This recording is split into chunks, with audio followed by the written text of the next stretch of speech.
The following podcast contains naughty language and ridiculous situations. Listener discretion is advised. You know, it's been a crazy week. Things have been up and down. I got to meet a legend and found out there was a passing of another performer. I get to be on vacation. And then we got to watch the film that we're discussing this week. But we have a special guest, and that's cool. So, like I said, ups and downs. Welcome to Trick or Treat Radio.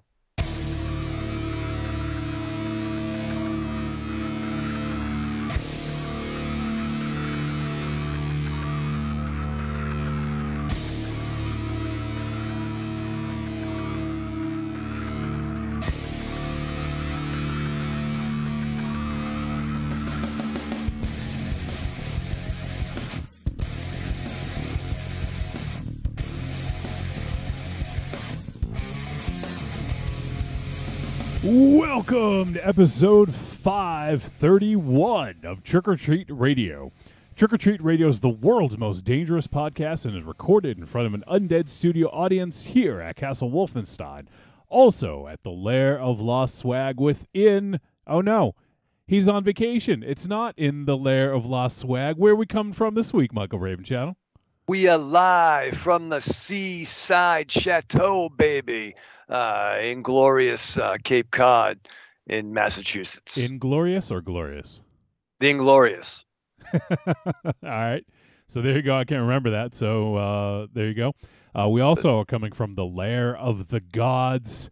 And we were coming from somewhere else, but he's black now. He's gone black.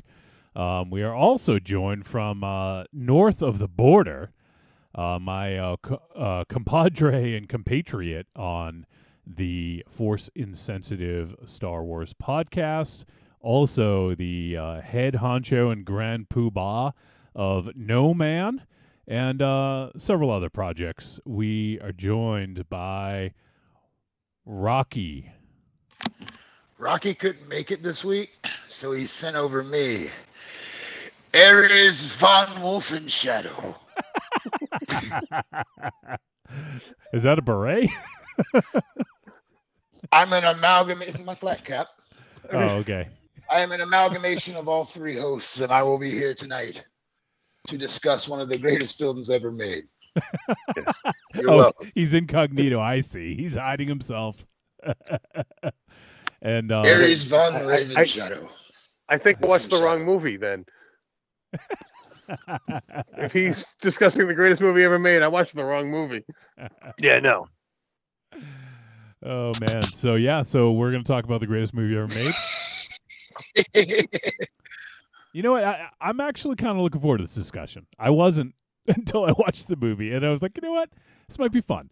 But we're going to be talking about Rob Zombie's The Munsters, which just started streaming on Netflix just a couple days ago. And I think we've done almost all Rob Zombie's movies on the show, at least since we started doing the show. We didn't do Devil's Rejects, and we didn't do House of a Thousand Corpses. I think we did a Lords of Salem discussion somehow. And We did, because that was I think since the show started, we've done every Rob Zombie picture that he's put out since then, right? So yeah, we did a bunch of us went to see Lords of Salem. Yeah, and Halloween I think as well. Halloween or Halloween 2, I can't remember. Let me see. I can actually do a search to see. We did an official review of Lords of Salem. Actually, that was on episode 39. It was teamed up with another film, so it was probably like a shorter review. But we did end up doing that. We did 31 on episode 217. Yeah. We did 3 from Hell. Where was that? Episode 378. Yeah. And I think that's all of them. Let me just see if we did. I don't think we did an official Halloween. No, I think we just talked about them. No.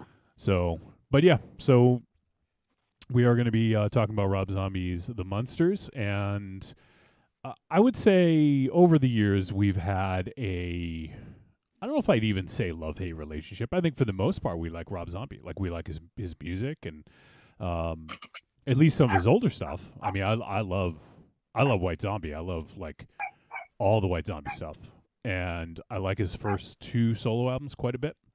Yep. And after that, I mean, they're fine. I just don't listen to I didn't listen to them as much after the first couple. But I used to get very excited about his movies until 31 came out, and it was like, yeah, I'm not sure if I'm as excited after this. So Ollie's running amok, huh? He is. I need to get involved. The more things change, the more they stay the same. Baby, can you sedate the dog? You see a blow dart go flying past the screen. Yeah. So we're going to be talking about the Munsters, and we have a few voice messages as of right now. If you guys are listening live, you can go ahead and send in a message to podcast@trickortreatradio.com and let us know your thoughts on either the Munsters or any other film. We're getting into that spooky season, so I'm sure a lot of people are going to be checking out the Munsters and some other spooky movies. So hopefully we'll let you guys know whether this is one to keep an eye on or not. And it is streaming on Netflix. So let's see what else we got going on. So Rocky, what's your name again? Aries von Wolfenshadow, dickhead. Wait, that's part of it? Aries von Wolfenshadow, dickhead? No, that's this part. Would you like to see? No, whoa. No. We don't want to get banned in Transylvania. This is just Aries von Wolfenshadow. All right. So, Aries von Wolfenshadow. I think I have fleas. You need. We were just talking about beard care last week. You need to go back and listen and see what you need to do for that thing. But it's fine. I got a comb over happening with my beard from my nut. From your ball nuts. hair? Yeah. Ball hair up to your beard. I took Aries. Aries Only fans has some great pubes and facial hair tips and tricks. You should sign up for that. What's the cost? How much does he charge for that sort of thing? I don't know. I had a coupon. A coupon. All right. Da. You got a Das Coupon? Das Coupon. Das Coupon. I was clipping Das Coupon while I was pooping. This is not good at all. All right, so Aries von Wolfenshadow's. You don't want to play with scissors while you're on the toilet. Oh, God.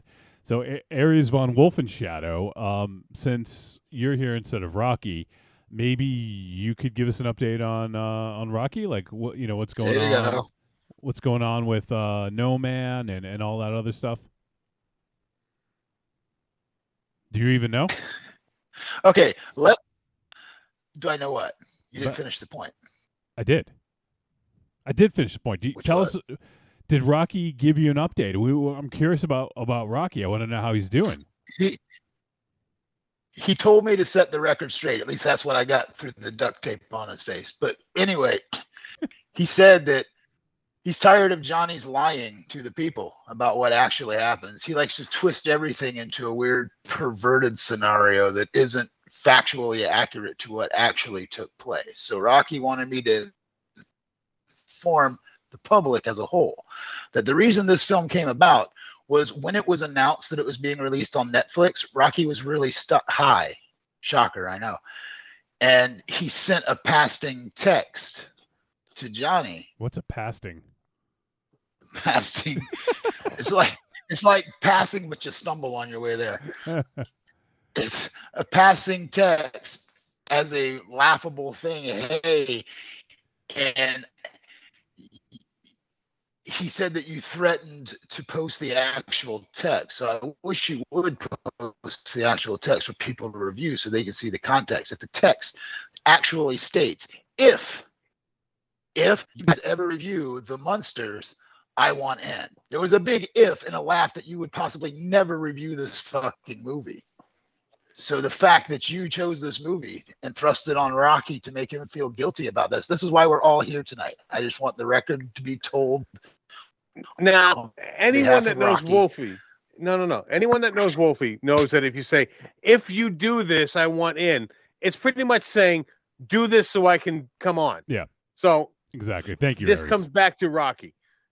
Yeah. It's too bad he's not here. It really is a shame. Well, I know. He did write me a script. Aries von Wolfenshadow, why is your mustache falling? What is going on there? Are you gonna fucking Chris Rock me, make fun of my facial alopecia? Facial piece. Should I walk over there and slap the fuck out of you? Keep my fucking beard out of your fucking mouth. You need to take pointers from Raven Shadow on how to get that facial hair to Wait. stick on there. Wait, Right. so last night we had with Rocky, anyways, not with Aries von Wolfenshadow, but Rocky was snorting nuts, and then now on this show,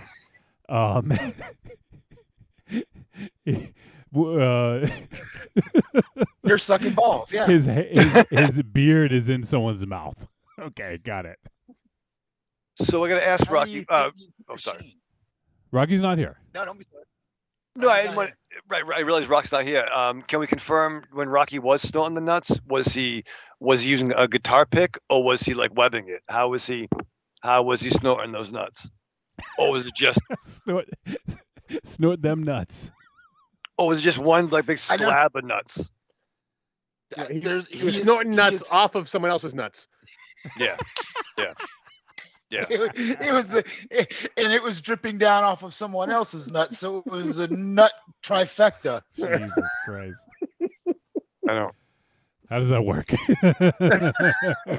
How do Don't picture it, you'll magnets? go insane. Magnets, Yeah, how do how they do you- work? Nuts, how do they work?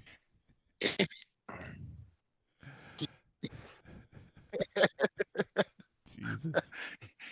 If you've got a nut allergy, don't come around Rocky. Don't wait, whoa. If you got a nut allergy, don't come around Rocky. Don't come there's around all Rocky kinds no of more. connotation in that. All right. So we're off to a good start here. Aries von Wolfenshadow. I have a lot more to say about this film than I thought I would. You are they your thoughts, or did Rocky give you a script for that too? Oh no, he paid me to watch the movie on his behalf, which is why I'm here right now. It's too bad Rocky's not here, because not only did he send me that message that says, if you guys do this, I want in, but he kind of doubled down on it and sent me the trailer a couple weeks later. So why would he send me the trailer if it was a Oh, joke? the Munsters? No. I Yes. don't think that happened. No, it definitely happened. Wait, how would you know anyways? That happened. How would you know anyways? Do you Rocky I share go, text? I go, because you're a lying sack of shit, Johnny. I don't even know you. How do you know I'm a lying sack of shit? Everybody knows it. It's like on the intergalactic bathroom wall, Johnny Wolfenstein makes shit up to make people try to feel stupid. It's right there. Next to the dual glory hole. You can't miss it. Right, Raven Shadow? You know how to snow ski. No, I never. I wait at the bar. Yeah, I know. You've never been skiing? Yeah, no. I mean, yeah, not with the planks. All right. He stays down at the bottom of the hill at the kiosk for the hot dog eating contest. Yeah, the K-12. Well, it's 12 hot dog eating contest. Yeah, I was still in the mountain. You know what I mean? no. Raven Shadow goes to the K through 12. Hot dog eating. Yeah. That's weird, man. I'm not sure what that means. I'm not sure what that's implication there. I don't like that. Or Wolfie's lies. That summer drive in the ice cream truck with the windows duct tape was really fucking eventful for you, wasn't it? I don't want to talk about it. So, all right. So if Rocky's not here, that sucks. We can't find out what's going on with him. But Raven Shadow, you're in a different location. Why don't you tell us a little bit about your vacation? What's going on? Yeah, it's been nice. No, down here with Marion down the Cape at the Seaside Chateau. It's very nice, very very close quarters. But we're here. We have. Is it a seaside shanty chateau? The Seaside Shanty Chateau. You know, it's a lot of things, but it's nice. We got all of us here, and then the cats are here. That's very nice. Wait, did you bring Chloe? No, she's okay. I knew it. I knew it. Yeah. You didn't bring your own cat? No. You don't need to bring the cat. I brought the dog. You motherfucker. No, we were Did married. you at least leave the cat some food? Yeah, I put a can of ravioli out. She's fine. Can of ravioli? You motherfucker. No. She's fine. MZ would eat your ass. No. First of all, no. No, she's got multiple bowls of water. We have a timer with lights on it. It's very nice. Controlled to my phone. You left the cat home alone? She's over 18 in cat years, man. Holy mother of Christ. She's a cat. I left her out a carton of smokes, and I put some fucking whiskey in her fucking dish. Yeah. She would be good. Yeah. Put Cobra Kai on season 1. She's fine. Season 1. Yeah. That's the whole thing. Play next. They do that. That's gonna last about 6 hours? What you gonna do for the rest of the week? I have it playing a loop. It's a loop, but no, we're nice. We're down the Cape. We got the friends here, and we're partying. We went to my parents were down here too. We went to a winery. They have a wine tasting. Most people go on vacation to get away from their family. Yeah, but it's nice. We had one day, and we went to a winery tasting, and it was nice. You tasted a winery? Yeah, I looked at Winery tasting. You tasted the whole thing. Licking the I door gotta and ask. shit. No. I gotta ask. What did they drop off for you? What? Your parents? Uncrustables, cigarettes, beer. What did they drop off? You made your mom drive to the Cape to drop. Yeah, we made you some What more. did you run out of? I mean, all right. So yeah, when I went to go see them, she gave me 2 packs of butts. That's fine. But she was already going down there. She had to hurry up and drop the stuff off there so she could get back to Raven Shadow's place and refill the whiskey in the cat dish. Yeah. Like, you know what? Since you're here, let's go to a vineyard. I'm gonna keep on saying vineyard, but that's a winery and a vineyard That you weren't sure when you were going to a vineyard. I think it's a vineyard. I think that's German. Like Whamfier, right? Whamfier. Isn't that a thing? Whamfier. What is that? George Michael playing a pan flute? Whamfier. No, it's George Michael as a vampire. Whamfier. Whamfier. Yeah. But we went I want to snort your nuts. I want to snort nuts off your nuts. Yeah. But let me take your bee in my mouth. That's fun. Only your saliva can give it the sheen I need to go. So we went to call it we went to dinner, then we got like they call it a flight of like wine that you do, and they had tables. There was a musician. Wasn't as good as our friend Rocky, who's not here, but they had Connect 4. Connect 4. Connect the 4. Connect the 4 game, not like Pocket Brothers, but they Did you say Pocket Brothers? Pocket Brothers. Yeah, soak it in, man. Pocket Brothers. Pocket Brothers sells that game. Snort these nuts. First from the Pocket Brothers. It's cheaper. Connect the 4. Connect the four. It sounds like a Lord of the Rings fucking show. You must connect the four, Frodo. Lord of the Rings, connect the four.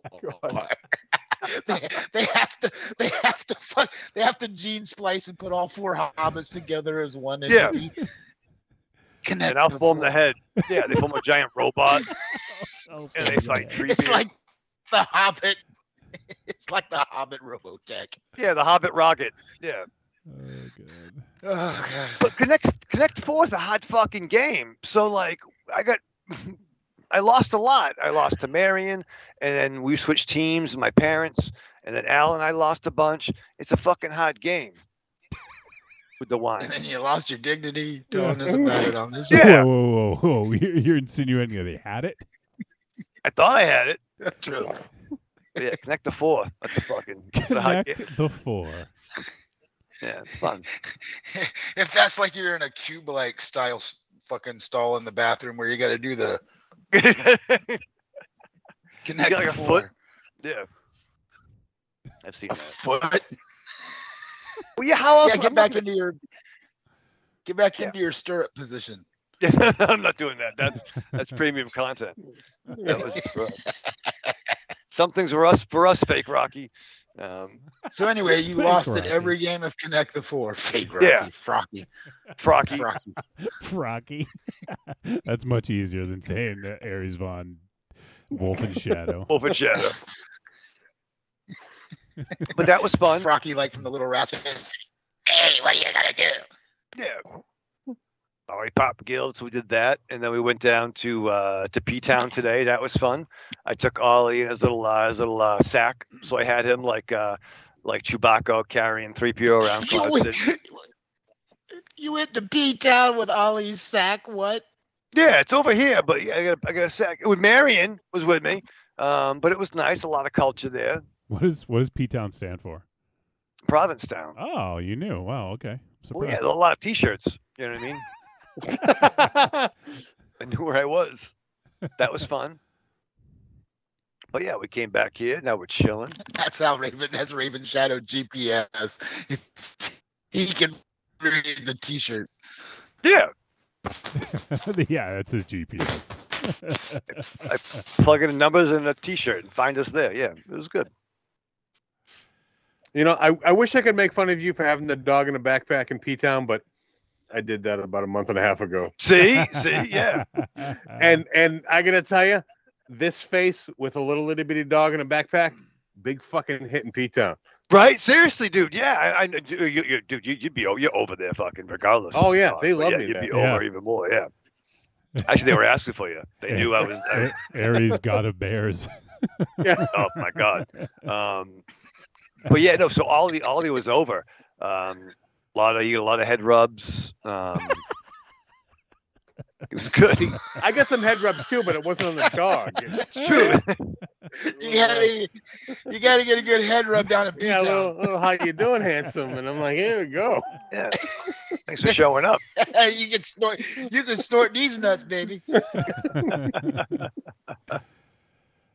Oh man. That was nice. Oh, it's That was weird. nice.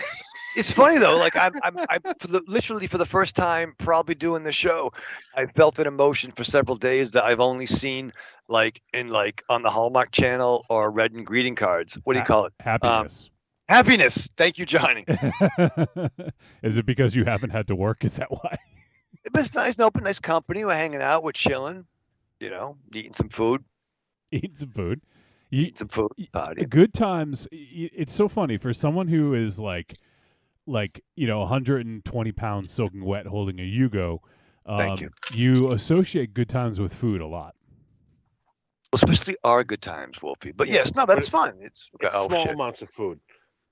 A lot of cigarettes. Yeah. Small A amounts. lot Yeah. of cigarettes. Yep. There you go. That was nice. I met Jim Sterenko over the weekend. That's how we kicked it off. That was fun. Oh yeah. Tell us about that. It was cool. Yeah, no, I got to meet a legend. And for those who don't know, I did a post in in the chat room. Jim Sireko is an 80-year-old plus comic legend. He was a magician, bare knuckle fighter. He drew Captain America, Nick Fury, Agent of S.H.I.E.L.D., X-Men. He actually designed the classic X-Men logo, and it was Jack Kirby's inspiration for Mr. Miracle. And he's totally a dude that'd be right out of Mad Men. You know what I mean? Like he would totally have a scotch and soda and then wash it down with like 4 cigarettes. You know what I mean? But he was cool, so I was able to get your kind of guy then. my kind of guy. And he also did some storyboards on Raiders of the Lost Ark. So he was very much in demand. So I gave some money to get. It was actually cool for the shop. We got free autographs. But I didn't have them with me, so I bought a print, Indiana Jones print, and I gave the person the money to deal with it. Mina and Liz, friends from the store, were working with him. And then I hear him yell, "Well, where's Raven Shadow? Are you Raven Shadow?" And I hear one kid go, "No." And then I'm like, "Oh, hi." And he's like, "Oh, Raven Shadow, come up here." So he calls me up to the table. And he's like, "Oh, I figured you'd want to see me, signing on your print because this moment will never happen again." And I just did some bullshit answer. I was like, "Oh, you're absolutely right, sir, because the cosmic forces that align for our paths to converge at this one moment in time is a special thing." Total bullshit. But he laughed. I made him laugh, and then he went to go sign it, and then he's like, "Oh, if that's not art, I don't know what is." So we had a moment, and that was that. See, I would have played the prick card there. I would have said, "Yeah, because you're old as fuck and you're probably gonna die soon." You don't eat green bananas, do you? Because you won't live long enough to be ripe. Yeah, that's fair. Wow, it was nice. Yeah, nice story. No, story. Didn't involve nuts, so I'm sorry. Well, hey, you can try again next time. All right. Did you ask to see his nuts? No. Yeah, come Ray on. Bradbury. I mean, I saw Ray Bradbury's balls. I mean, come on. You get or ball, only one. Do you think he only had one? Wow. That's a thought, huh? That's a level of intimacy. Like you've seen what probably only a handful of folks. Maybe more. I'm not sure what his numbers actually, are. I mean, there was like 50,000 people there that day. I'm sure I'm not the only one that saw him. So you just paid extra. No. I paid nothing. It was a freebie. Free balls. Free ball and freebie. I don't know if Frocky froze or if we lost him, but his image hasn't moved in like 3 minutes. So we'll see. I guess we'll find out. But yeah, so we're going to be doing the Munsters. And as I mentioned, if you guys have thoughts, feel free to send them our way. Oh my God, I almost did the fucking other show. Jesus Christ. Podcast at trickortreatradio.com. That's what happens when you get like 5 hours of sleep.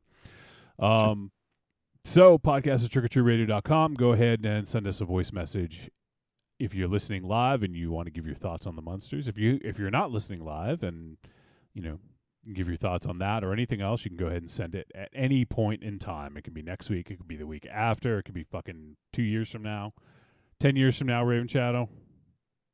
Well, it's a long time. Yeah. Oh man, if we hit 20 years of doing the show, like just fucking kill me. Wouldn't that be fun? Yeah, doing the show when we're 55. Yeah. Yeah, that sounds fun. That sounds fun. What else are we gonna do? Really fun. It would be probably fun. Nothing. Yeah. That's fun. Aris, you want to be doing the show in 10 years still? No, probably not. But what else are we going to do on a Thursday night? Yeah, well, that is true. That is fair. I can go up and watch America's Got Talent or something. I don't know. Oh, okay. Let's keep doing it then. Yeah. Because that show is probably still going to be going. Oh, God, yeah. Or some incarnation of it. Let's see. What else is going on? So,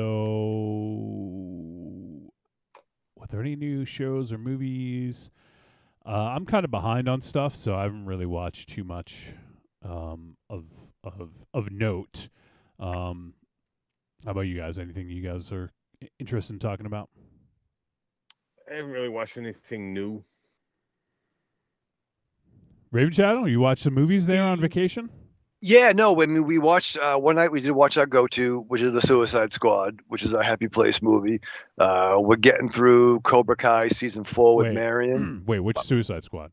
James The Gunn? Suicide, yeah, Okay, James Gunn, the just- Suicide Squad. What I am intrigued, but kind of came out of nowhere, is there's a Fletch movie Oh, with yeah. someone who's not necessarily known for being funny. Oh, he's really? You don't think he's funny? I mean, I'm not really known for it. Did he do any comedy? He's all over the place doing comedy. Like he doesn't have his own comedy show, but every time he pops up, he's like funny. And he's a funny guy. So basically, what I'm saying, right? The James Ham, John Ham, John Ham, is in a Fletch movie, which I love. I'm a huge. I think we can. Most of us are at least a fan of Chevy at some point in his career, and the Fletch movies were killer. So I was surprised to see John Ham in that. I'm not shocked by it. I mean, like I heard about it a little while back. I'm a little disappointed that the Jason Lee thing never happened, because I think he could have played a younger version of the Chevy Chase version of Fletch very well. I don't think John Hamm is going to embrace Chevy Chase. I think he's probably going to go his own route because he has his own style of comedy. And that's not a diss or anything else. I actually want to see this movie. I'm interested in this interpretation of the character of Fletch. And that's fair. Like I remember that one too. I think it was it after Mallrats, maybe after Chasing Amy, with the idea of doing Fletch 1, which was going to be, one rumor was Chevy would do the bookends and it'd be an adaptation of the very first Fletch novel. I could be right or wrong on that. But it'd be Jason Lee in that role, which I think that was part of the thought process behind it. And it was definitely after Mallrats, because that was his first movie and that was when Hollywood discovered him. Right. It was a few years after that. He was still young enough to play a young version of the Chevy from the movies. At that point, yeah, that would have been killer.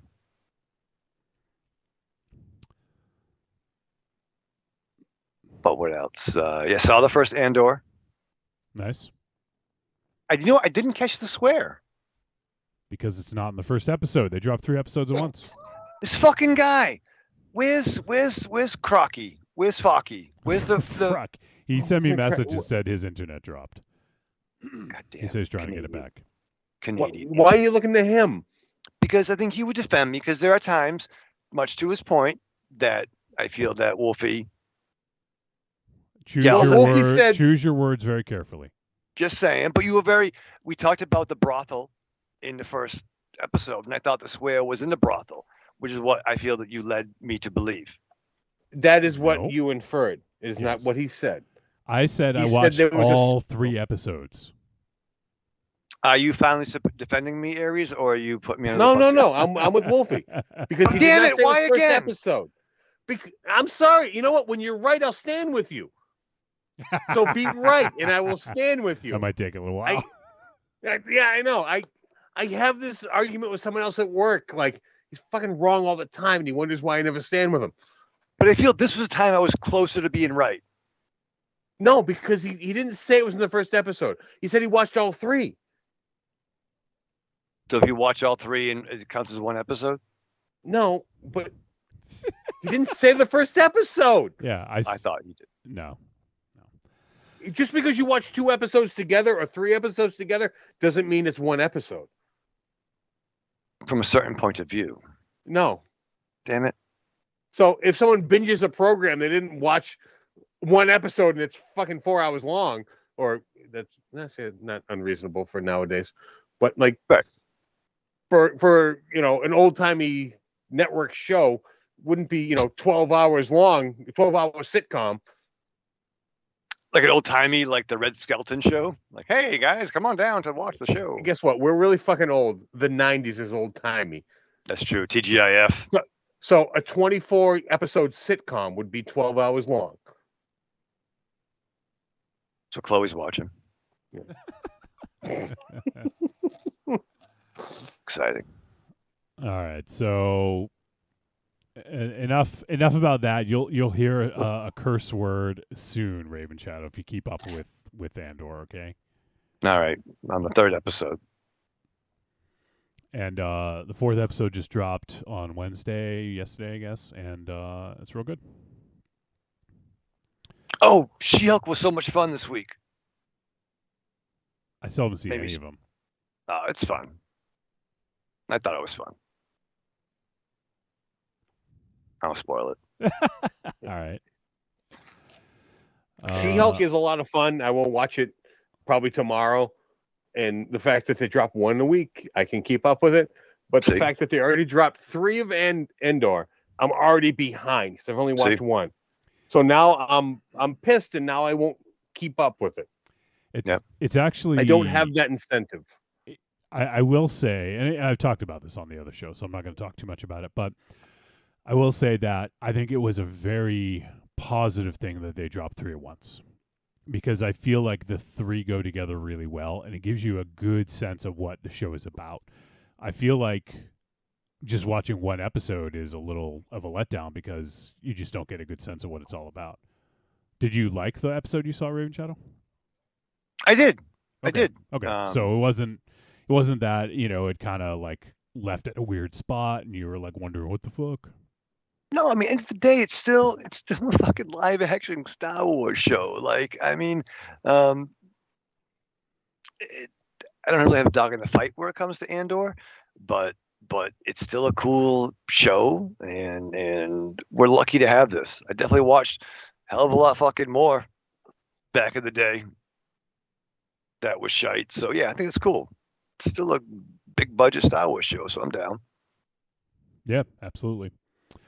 All right, nice. So let's start to wind this down. Hopefully Rock will come back because I want to talk about the movie with him since he fucking picked it. That way, that's his thing, right?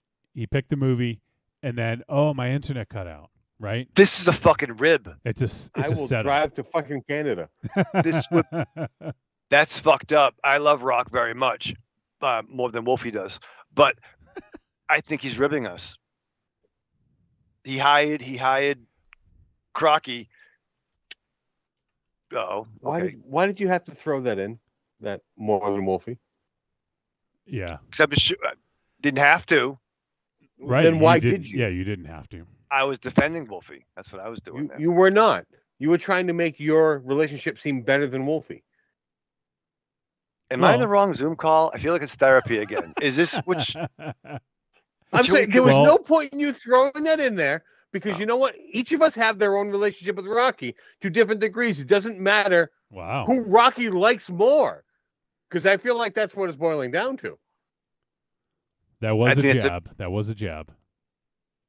That's fair. So I think by Aries' statement, I think he likes Wolfie and I are close to the Rock from that. But based on that feedback, is that not fair? What? Did you not hear a single word I said? No, I heard most of the words you said. He was most thinking. Of the words. He was thinking about how much Rocky likes him. Would it make you feel better if Rocky liked you better than the two of us? Yes. Yes, then Rocky likes you better than the two of us. Thank you, but not by a lot. Favorite. You are his favorite. Like far and away, you're his favorite. No, that's not fair. There's not even a question. You are number one. Me and Wolfie, we kind of ting around, bounce back and forth between 2 and 3. But you are number one without a doubt. No, Aries, hold on. Raven Shadow is number 1 and the number 2. Oh, I'm sorry. I didn't mean to offend. Didn't mean to offend. Me and Wolfie kind of scratch it to number 3. Yeah.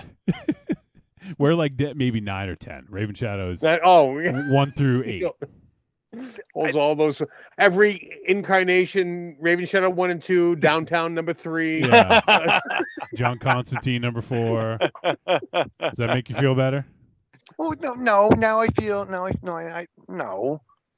Regardless, I think what's important is that we're all fooled by this skullduggery.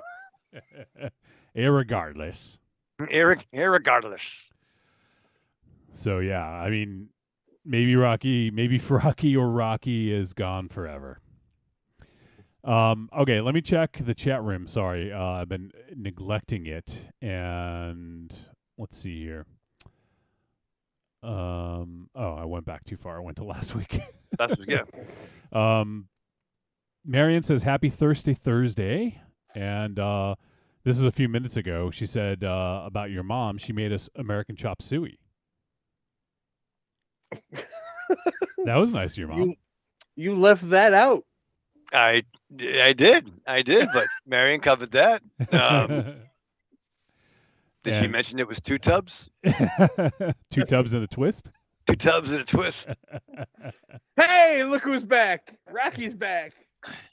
Hey, sorry about that. My internet's been kind of fucking the last couple of days, and it finally just took a quick little poop. So did Rock. Yeah, wait.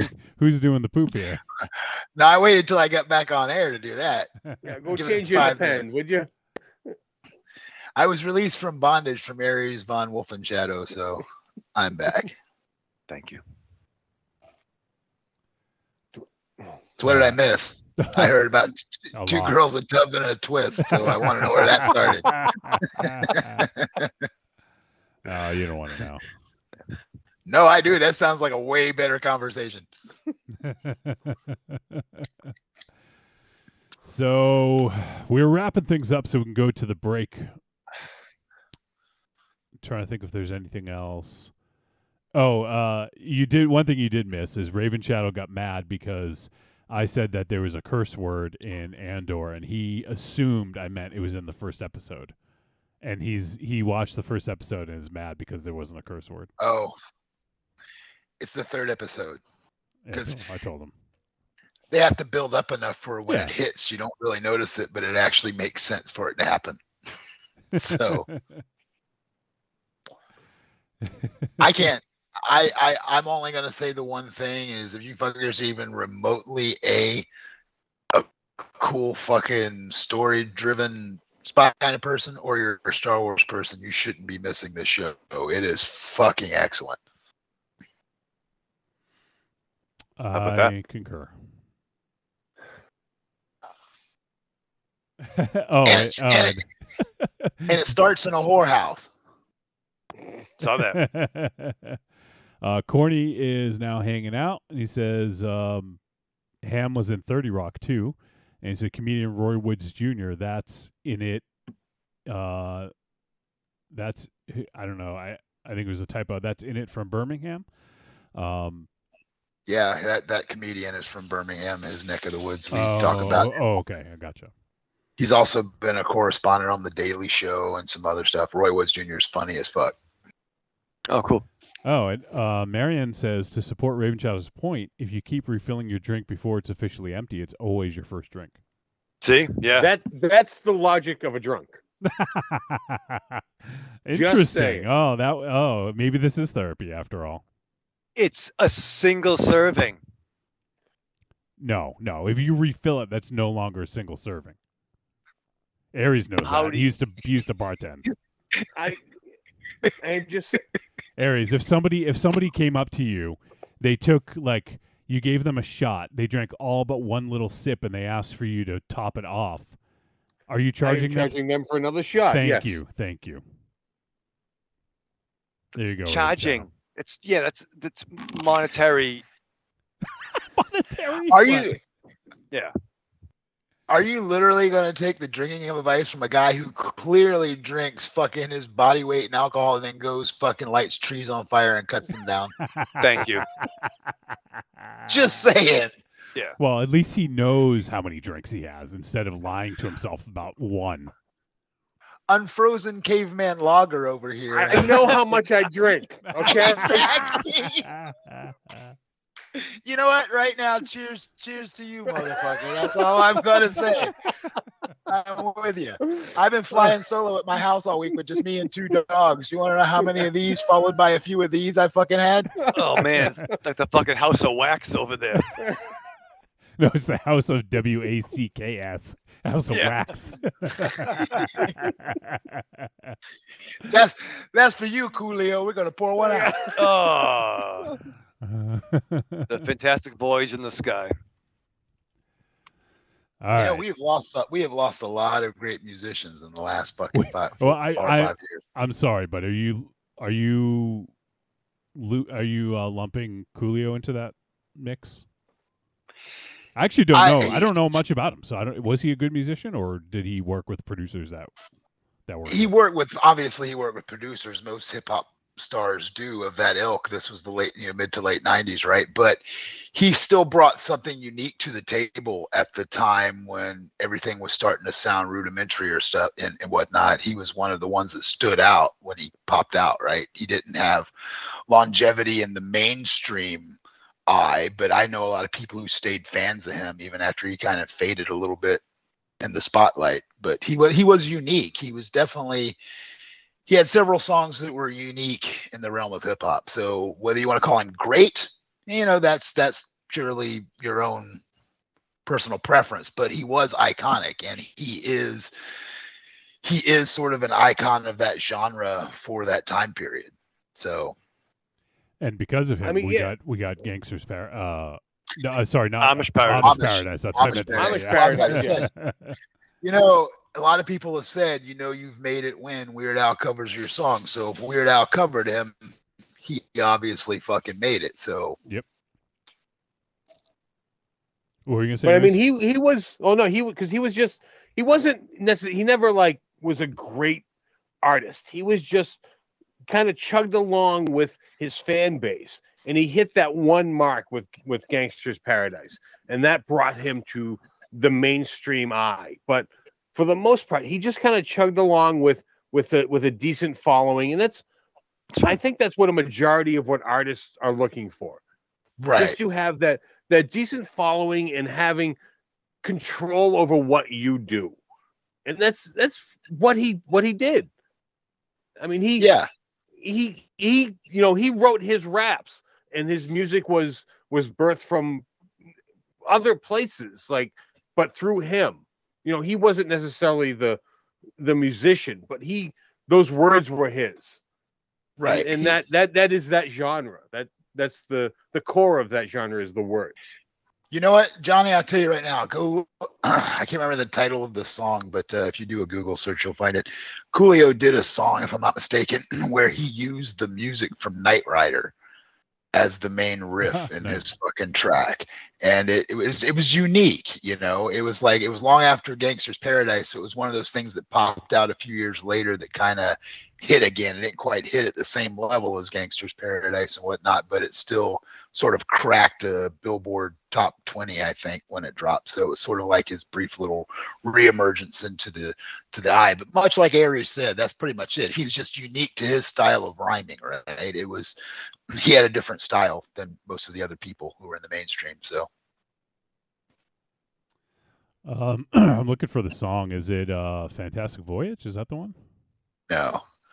Might have been a flag on the play there. I'm getting some reports it might be a different person that sang that song. To the Knight Rider theme? You might be right. I think it was Busta Rhymes.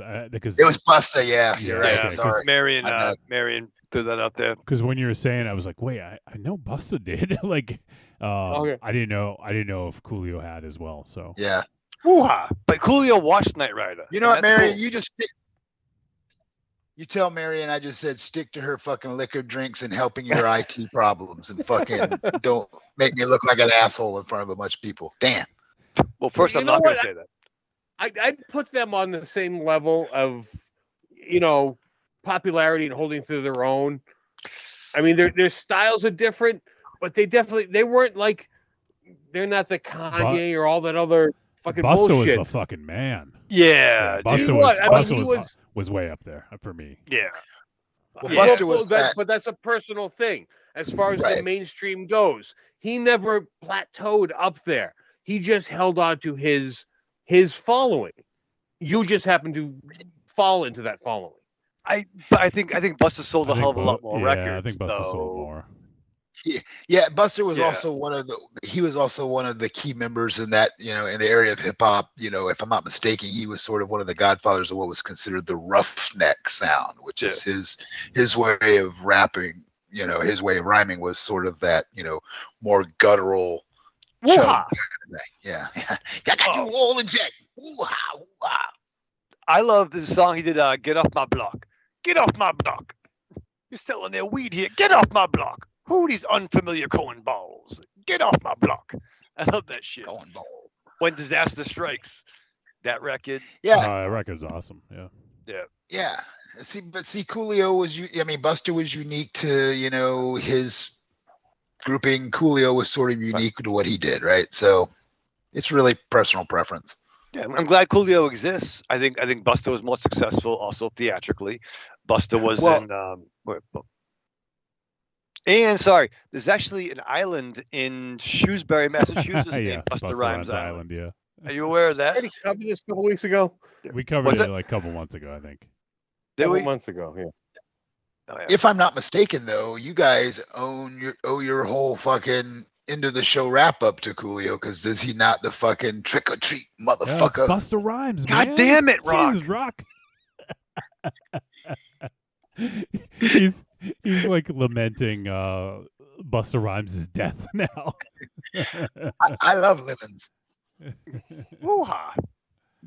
Yeah, I can't. Hey man, I can't I'm drinking and smoking. I can't tell how. I'm looking. I see Busta Rhymes as of 2019 had sold around 9 million albums. I don't see Coolio's thing, so I can't really compare. Not that I don't want to compare them. I mean, like a tribe called Quest too with Busta.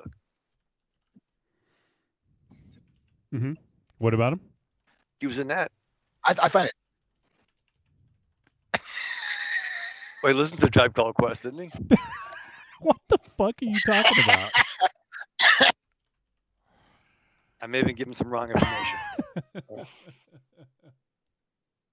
I find it despicable that Johnny's shitting all over a dead man's memory right now.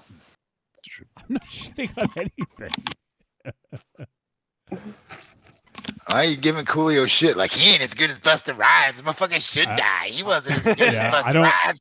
I don't know if I killed the motherfucker because he wasn't as good as Busta Rhymes. I was so upset today. I realized, I'm like, oh, thank God Coolio's dead and wasn't Busta Rhymes. Thank God. I just liked Coolio when he was in De La Soul. That's all. You did like that, yes. Jesus Christ. All right. I love De La Soul, though. Corey's gonna school us here. Well, first of all, Corey? Corey says, "Rest in peace, Coolio," and then he said he was also a member of Mad Circle with Ice Cube's close friend WC before going solo. Not a Tribe Called Quest. That was Q-Tip. Are you thinking of Q-Tip? I'm not sure who I was thinking of. I'm getting different information here on vacation. Why don't you like use your brain? Like, why? Whoa, that's that. No. Whoa, Aries, calm down.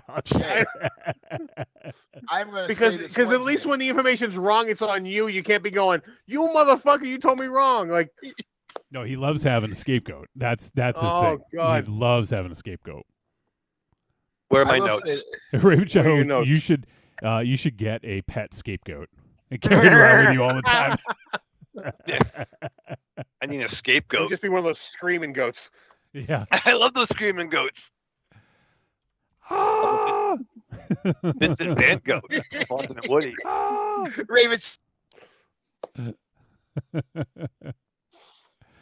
Yeah, Marion corrected us. That was Busta Rhymes, Knight Rider. Evil Corey says Snoop name drops Coolio. What? No, go ahead. Snoop name drops Coolio. What? It says Snoop name drops Coolio on the song Doggy Dog World.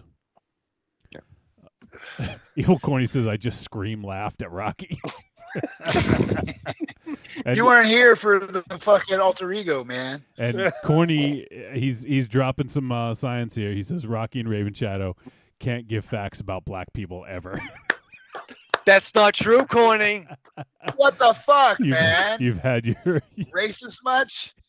What? No. You can't say that. Oh, I can. Corny. Yeah, but you'll sound like a fucking idiot though if you do. I mean, go ahead. That was Crocky. What? It was Crocky. You cannot tell a black man that he's being racist against white people. It doesn't work that way. That was Crocky and Stubbs from. That's ridiculous. Anybody can be racist to anybody. No. You gotta look up the word. I'm not going to school anyone on this. All right. Okay. It doesn't work. It doesn't go I both have had ways. some fucked up shit said my direction. But I will say this, because it was brought up by Aries a minute ago, De La Soul is the purveyor of my favorite house cleaning song of all fucking time. I love me some De La Soul. Which De La Soul song? I gotta know. The one they did with Teenage Fan Club, Fallen, off the Judgment Night soundtrack. It's yes. Okay. Wake up jam, dude. I fucking love getting up in the morning, getting baked, and cleaning house to that motherfucker. Okay, no, I can get behind that. Rocky, if you want to come down here and clean my house, I'll have that track playing on a loop for you. I mean, later on, when I put on my poncho and get my patchouli oil, I'll be right over, and you're gonna watch as I get all the crevices in the corners of the fucking living room. Rocky, doing my house too, but you're doing it in a French maid outfit. Yeah. Can I still wear the beard? Yes, oh yeah, you have to. No, I but got some weird fucking kinks, so don't fucking judge me. It's not a French maid; it's a Canadian French maid outfit. Is there a different French Canadian maid? The French Canadian maid, that's the beard. That's where the beard comes in. Instead of we, it's wah. Oh man! All right, so we should probably head to a break soon. Things are getting out of control. Yeah. Now you're being racist to French Canadians, man. I don't like where this show's going at all. You have literally shat on everybody. Corey says, "Here's a deep cut. He also left L.A. and went to Michigan to become a volunteer fireman to beat his drug addiction." Coolio? Well, Busta. Busta. I don't know. I mean, yeah, I'm not sure. But either way, I mean, that's pretty fucking badass. Yeah, but now I'm curious if it's Coolio, because I don't think Coolio. Coolio. I think it's Coolio. He was fighting fires with his hair like that. That's just a fuse ready to get lit, man, with all those little individual spikes sticking out. Hey, I fought a fire with this fucking beard and walked out with it. Yeah. Yeah, it's Coolio. He said Coolio. Well, good for him, man. Good for him. Then I want Coolio and Aries as my firefighters when fucking something catches on fire. Well, we can get you one. No, I want you to reanimate Coolio. Well, sorry. Was he all right? Well, sorry that Coolio passed. All right. Okay. So Raven Shadow, Marion has supplied some evidence here to make you not look like a dummy. He wasn't in Tribe Called Quest. No. But he. Oh wait! No! What? You seem to know. So Raven Shadow, what's the thing then? He wasn't an official member. No, but he. So what did he do? He was in issue 4, episode 4. You haven't seen it yet, but it's he was a friend of the crew. All right, so just keep on saying as Wolfie reads out what's going to happen then. Yeah. All right, let me play a little bit of it. I want to hear. Okay. Name of the track is Scenario. Yep. Tribe Called Quest featuring Busta Rhymes. Yeah, you listen to him. Yep. Yeah. Oh yeah, of course. Okay. Yeah, dude. Everybody knows this fucking track, dude. Yeah. I mean, Busta's one of my favorite. Well, aside from like Busta's up there, but Genius or Jizza is my favorite rapper. That guy's the fucking best. I don't know. I have to revert back to what was rethrown on me a couple of weeks ago on your radio show you did on your oh yeah, on your thing, man. Fucking Deltron. Deltron / Del the Funky Homo Sapien, dude. That motherfucker spit some fucking knowledge, dude. It's crazy. Dr. Octagon, Cool Keith. Go on. And on. I've always been a Chuck D dude. Chuck D guy, just because that motherfucker, when it was like he was yelling at your soul. It was like he was telling you off and you wanted more. It was just like, fuck yes. His style fucking just gets me every time. No, I'm the Fat Boys day and night. That's it for me. Aries just watches boys are back. He watches Disorderlies on the daily. On a loop. Wow. Deep cuts fucking orderlies, man. Fuck. Dude, I think that just made gray hairs grow in my pubes. We're fucking old. I think I saw Disorderlies in the fucking theater. Oh, Jesus.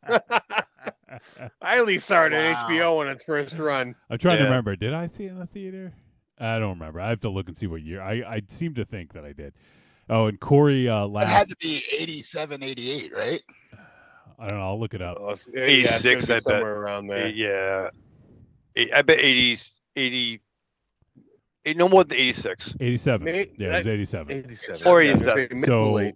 I mean, I think some of you guys know him, but my buddy Jay, growing up, was my best friend, and he loved the Fat Boys. So I'm pretty sure we went and saw that in '87.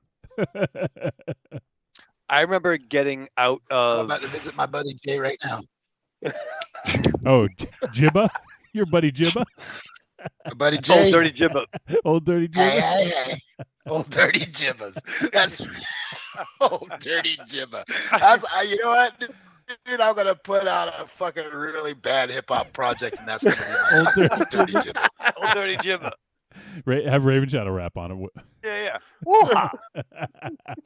He'll Raven Shadow will say "Woo-ha." Babaleo. Yeah. I'll Bombaleo, just be like, I'll be like Bombaleo. Flavor Flav, just like blow, You can, Bombaleo. you can just say lines from movies you caught like a few seconds of. Yeah. Pass the Show me the blackjack. money. Show me the I was money. gonna drop some rhymes, but I didn't watch the movie. Captain McGoose. I'm on the loose. You know what I mean? I don't know. You were like the anti-flavor. Yeah. You're Like, the I'm like- flavorless. I'm like no Flavor Flav. No flavor flav. I'm like lack of flavor. Flavorless. I He's like like- I'm that. Flavorless like- Flav. He's like Flavor Flav with saccharin. Yeah. No, it's Flavor Flavless. I'm Flavorless. Woo-ha. Get off my block. Get off my block. Get off my block. Who are these unfamiliar cornballs? Woo-ha. Oh God. Snort these nuts. Oh, these nuts. This is good. Woo-ha, gonna snort these nuts. Flavorless Flav. I got a cramp in my neck. Woo-ha, from snorting these nuts. Woo-ha. Snort these nuts. You know, I'm getting that T-shirt made now. We've now done Yeah. this bit on 2 different shows, and I swore up and down last night I was going to get a T-shirt that said "Don't snort these nuts" on the back, just to have people walk by me and go, Yeah. It's kind of like Junkyard Dogs grab them cakes. Snort Grab these, them cakes, yeah. Snort these nuts. "Snort these nuts." Grab them cakes and snort these nuts. Woo-ha, woo-ha, got your home on the check.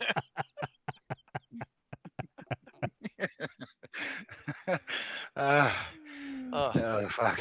Maybe we don't This even is have why to. I love this show. Yeah, I was gonna say maybe we I shouldn't love even talk laughing. about this movie. What movie? Woo-ha. Oh, fuck. Woo-ha. I'm so happy to be here with you guys. So I just want to say before we start hitting the shit starts hitting the fan with this movie, I'm happy to be here with you guys this week. So thank you. Before we start getting mad at you when we talk about this movie, you just want to get us on a good side. Evil Corny says Raven Shadow will be repeating. This town needs an enema. This town needs an enema. Heavens. Heavens to Bootsy. Heavens to Murgatroyds. All right, so let's wrap this up. So I'm going to try and make this quick. If you guys want to support the show, there's a few ways you can do so. The best way is to head on over to Patreon. You can do patreon.trickortreatradio.com. That's maybe it's a little easier, or patreon.com/trickortreatradio, whichever you want. But created a URL forward, I think is what it's called. So go to patreon.trickortreatradio.com, and it'll bring you right to our Patreon page, and you can help support us for as little as $2 a month. There's other tiers in there. You can check them out, and you get some other benefits if you guys are so inclined. But any and all support is appreciated, and we are trying to give some more value. We did, as Raven Shadow mentioned, or actually Rocky mentioned, we did a sort of a live stream where we played a playlist. We did kind of like an old school radio show, and we've done watch-alongs. I think I want to do another watch-along sometime soon. I think that would be fun. We talked about doing hackers. Oh, be awesome. Or you know what? Maybe we could do like a Halloween themed one. I'm actually taking a week off around Halloween, so I'd have plenty of time. So we'll figure that all out though. But if you guys want to join in on that stuff, head on over to patreon.trickortreatradio.com and help support the show. Also, you can go to trickortreatradio.com and on the main page there, scroll down, look for the Amazon logo, click it. It's going to bring you to Amazon. You input your affiliate. Wait, what? I'm all fucked up today. You purchase shit. It inputs our affiliate link. We get a tiny cut, and it doesn't cost them any extra, Raven Shadow.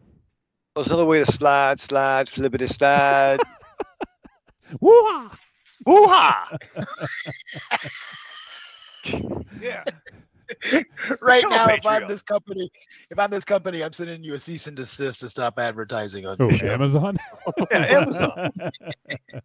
They finally reached the point where like this could ruin our image. We need to get rid of this. Please don't. Well, the thing is, Amazon is like the empire. Like it's kind of, so we're kind of like Andor, like we spit in their food. We take their trinkets. They don't care. In brothels, talking all raw. There's a lot of foods. There's a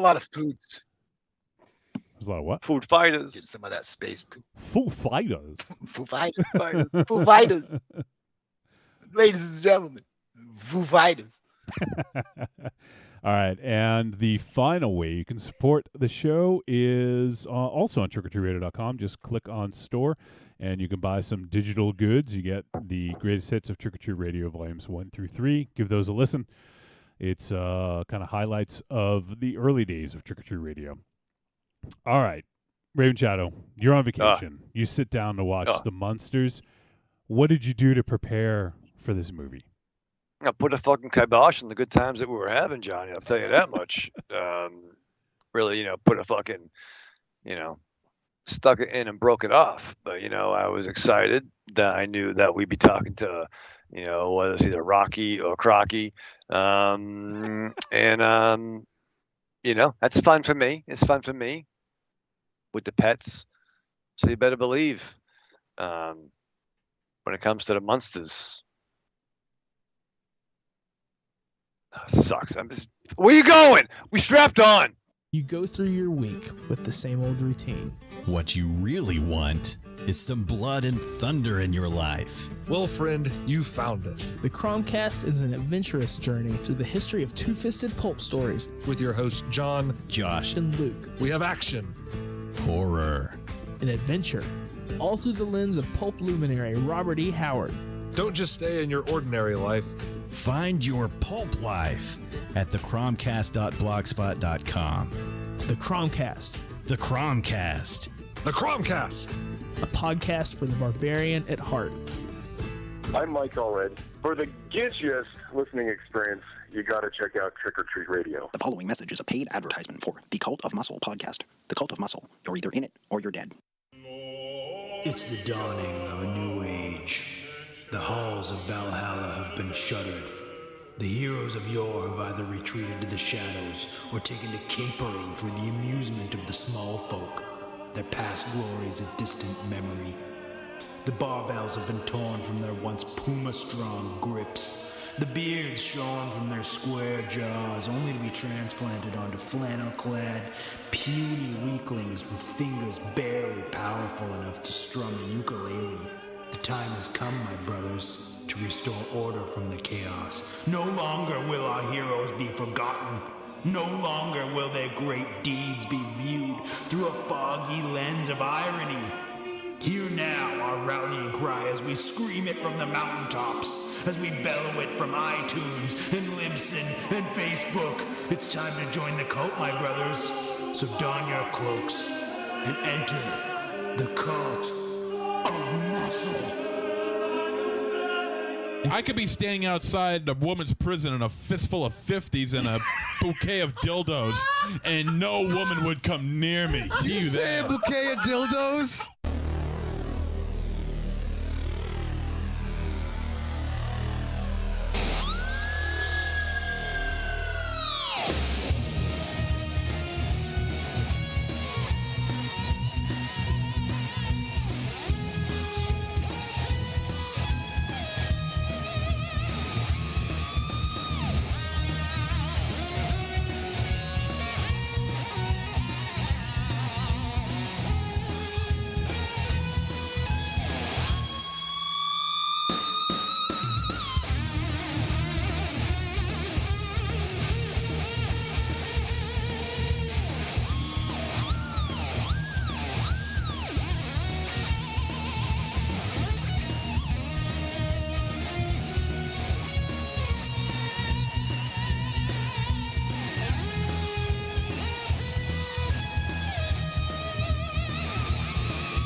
You guys laughing at the dead air? Hey, can people hear us when that's happening? They can now, as of 3 seconds ago. Raven's shadow died. He's a ghost.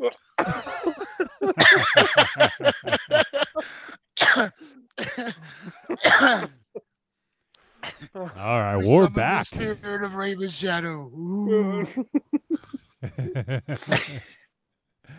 We are back on Trick or Treat Radio, and we are going to talk about a movie. Oh, let me just read in the chat. Corey says, "Why didn't y'all tell Rocky to go F himself when he brought this movie to y'all?" We've been saving it up. As I have explained, I said in a stone state, if you guys ever do this movie. Now, I know Aries has clarified this is not something that I normally think of average human beings taking the if to mean, let's do this. It's an if. Yeah, no, that doesn't work on this show. You guys fucked up family dynamic is not fucking superimposed upon the visitors.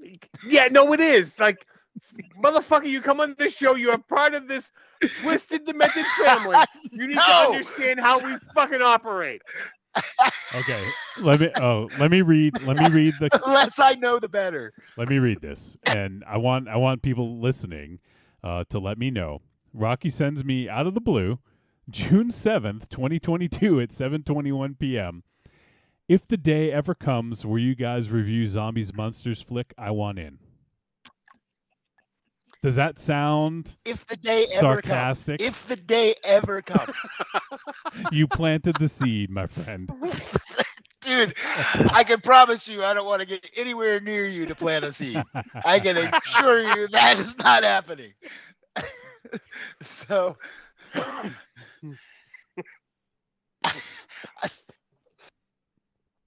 All right. Well. Oh shit! He broke his internet. Oh shit! Or maybe his internet broke him. I had. He's in and out, I guess. Yep. All right. But to be fair, though, he did say if. Yeah, do you not understand how this show works? Yeah. Yeah.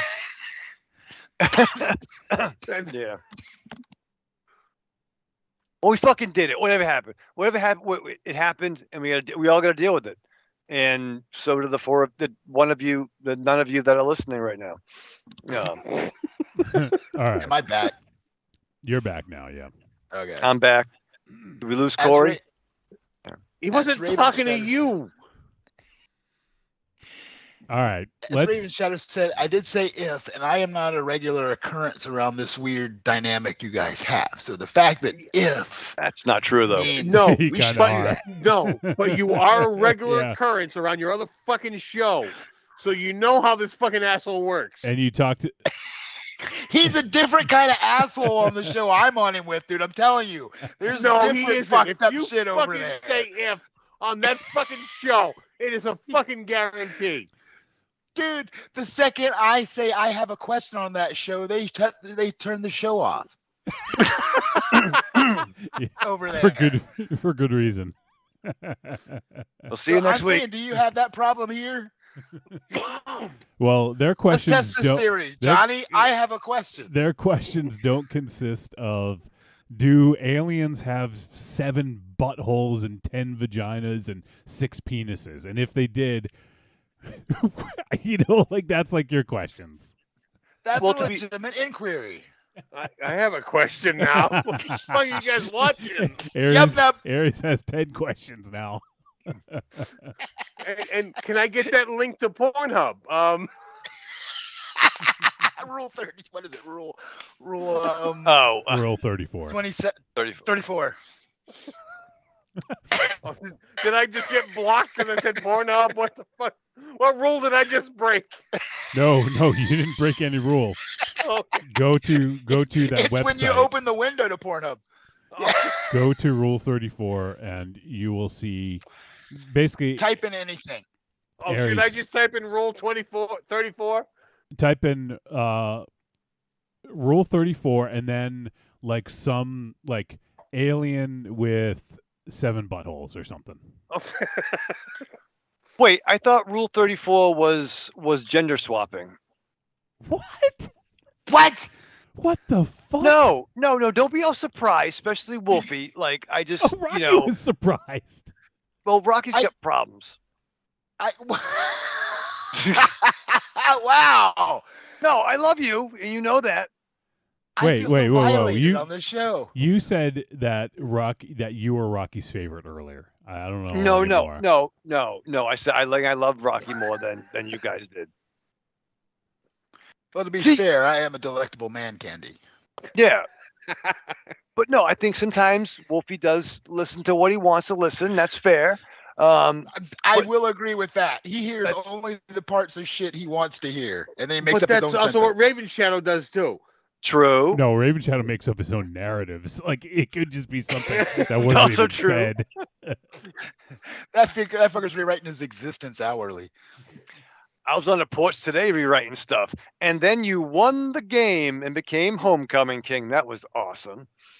That didn't happen. But no, I thought Maneuver 34. I think it was a fastball special in X-Men. I thought the cosplay Rule 34 was that it would involve gender swapping. No. Well, okay. Well, I don't that may think be the so. case Aries, for go to Rule cosplay. 34 and type in Maneuver 34. Yeah.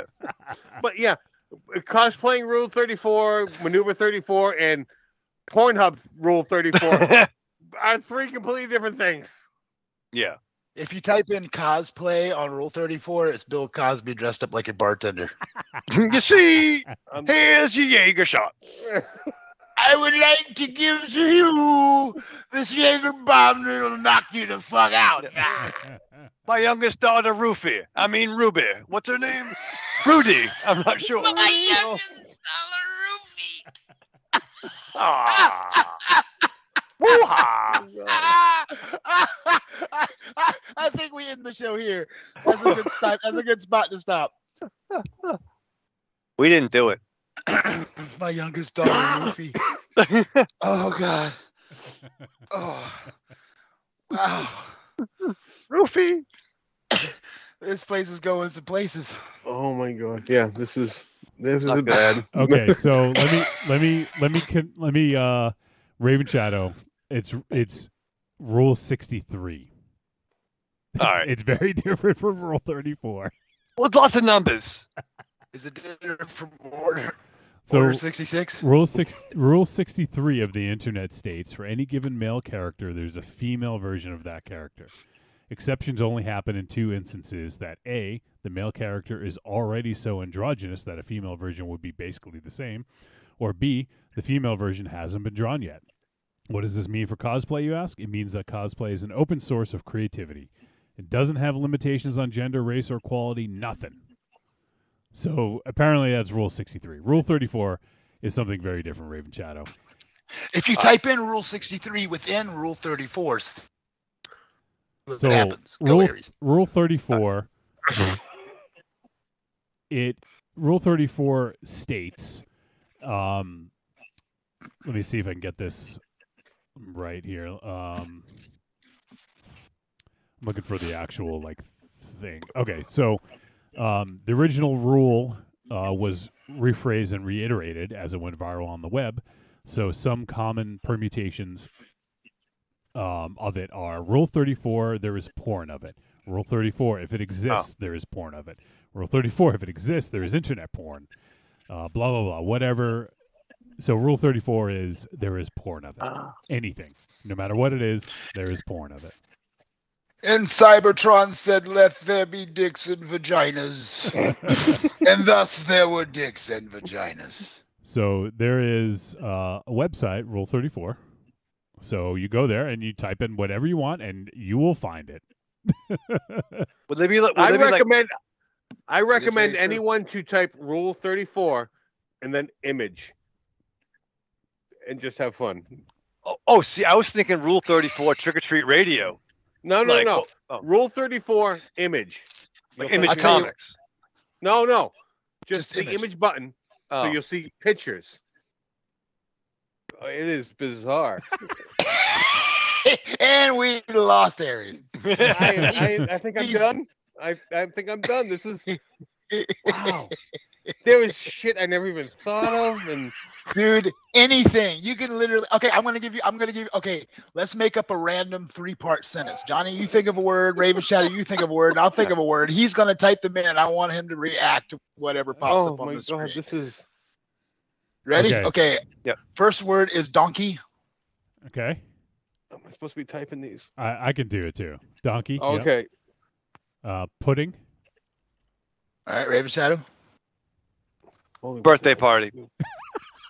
Donkey, pudding, and actually let Aries throw one out there too, since we're all searching. I can't do that if I'm the one image searching this shit. It's not on Rule 34, so. Okay. We broke the internet. You broke the internet. We broke the internet. Really? We won? Yeah, we won. On the first try? First try. Dude. Donkey, image, we birthday beat party. Rule. Alberto, you can suck you can fucking snort all these nuts. Fuck you, Alberto. We broke your fucking toy. I can't wait until next Wednesday. All right. Well, enough about Rule Fuck 34. Let's talk about this movie. All right.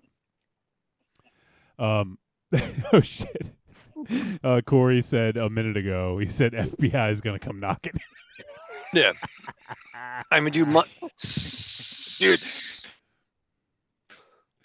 Oh shit. How many rules are there? So if you know if they get to 34 and that's all the porn equivalent, which is actually very Zen like, there must be internet porn and that begets that kind of porn.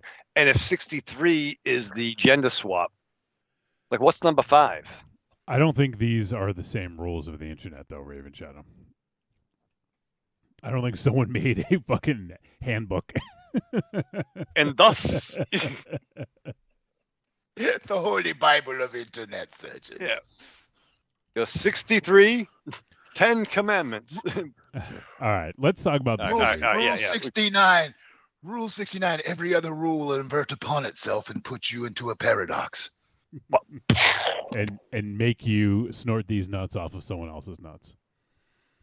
All right, let's talk about the Munsters from 2022, rated PG, and it is 1 hour and 9 minutes.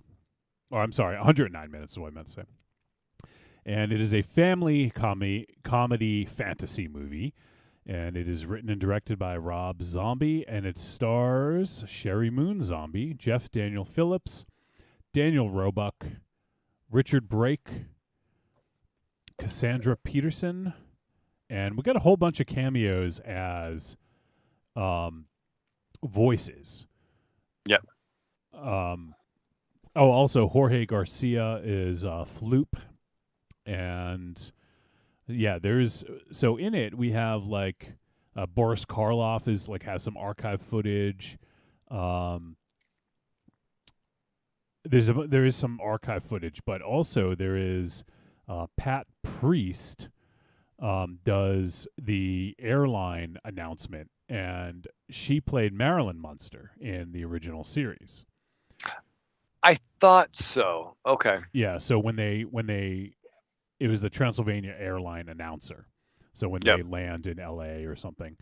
Also, Dee Wallace does voice of the Good Morning Transylvania announcer. Butch Patrick does the voice of the Tin Can Man. That was the, I think the one that married them, right? Yep. Yeah, the big robot guy. And he played Eddie Munster, for those who not in the know from the original series. And of course, I mean, I mentioned her already, but Cassandra Peterson, obviously Elvira, was really awesome to see her in this in a little bit of a cameo. And who was she again? She was a real estate agent. Oh, she wore the witch outfit. Yeah. Oh, shit. Yeah, you didn't recognize her because her boobs weren't pushed up. Yeah, no. That's fair. Monster Zero and I were like literally sitting right next to her for an hour when we did that panel, so I recognized her right away. Yeah. Oh, okay. Yeah. That's like me saying Rocky likes me best, right? Is that what you're saying? Yeah, no. I mean, I'm glad Aries and I were invited to that. I don't remember how that went down, but I believe we all discussed it and we decided Wolfie and MZ were the best two suited for it. True. Okay. So what is your complaint there? Do you wish you had been chosen? Lots of times, Wolfie, but no, yes, it made the most sense for Wolfie and MZ to be there. It's true. I agree. If it's any consolation, we did choose you for the Logan's Run Death Circle. Thank you. All right, so that's the cast and the synopsis: reboot of the Munsters that followed a family of monsters who moves from Transylvania to an American suburb. All right, so we talked a little bit about Rob Zombie earlier and our sort of, relationship with his art. And he is someone that up until 31, I got excited to see his next movie. And even 31, like, it didn't completely put me off. I just did not like the movie. Like, I felt like it was a big disappointment, especially after it had been built up for a while. But after that, the next one, 3 from Hell, I mean, Devil's Rejects is like a really fucking good movie. So I didn't think it was going to be anything like close to that good, but it was better than 31, but it just was not reaching that level of other film, of his other films. So, I've kind of cooled off a little bit and I don't get as excited, but I think that he is an interesting creator and I want to see what he does. Like, so even if Rocky didn't pick this, I would have eventually checked this out because I want to see his work. I don't know if we would have done it alone. See, the if, and then it went straight to Johnny saying, "Ooh, well, I was going to watch that anyway." No. But if you had let him finish, if you had let him finish, what were you about to say, Wolfie? I don't remember anymore. I not to put words in your mouth, but I believe you were about to say you wouldn't have chosen it for the show or something to that effect. Yeah. That sounded like what you were about to say. Yeah, I wouldn't have chosen this for the show, like if it was just for me.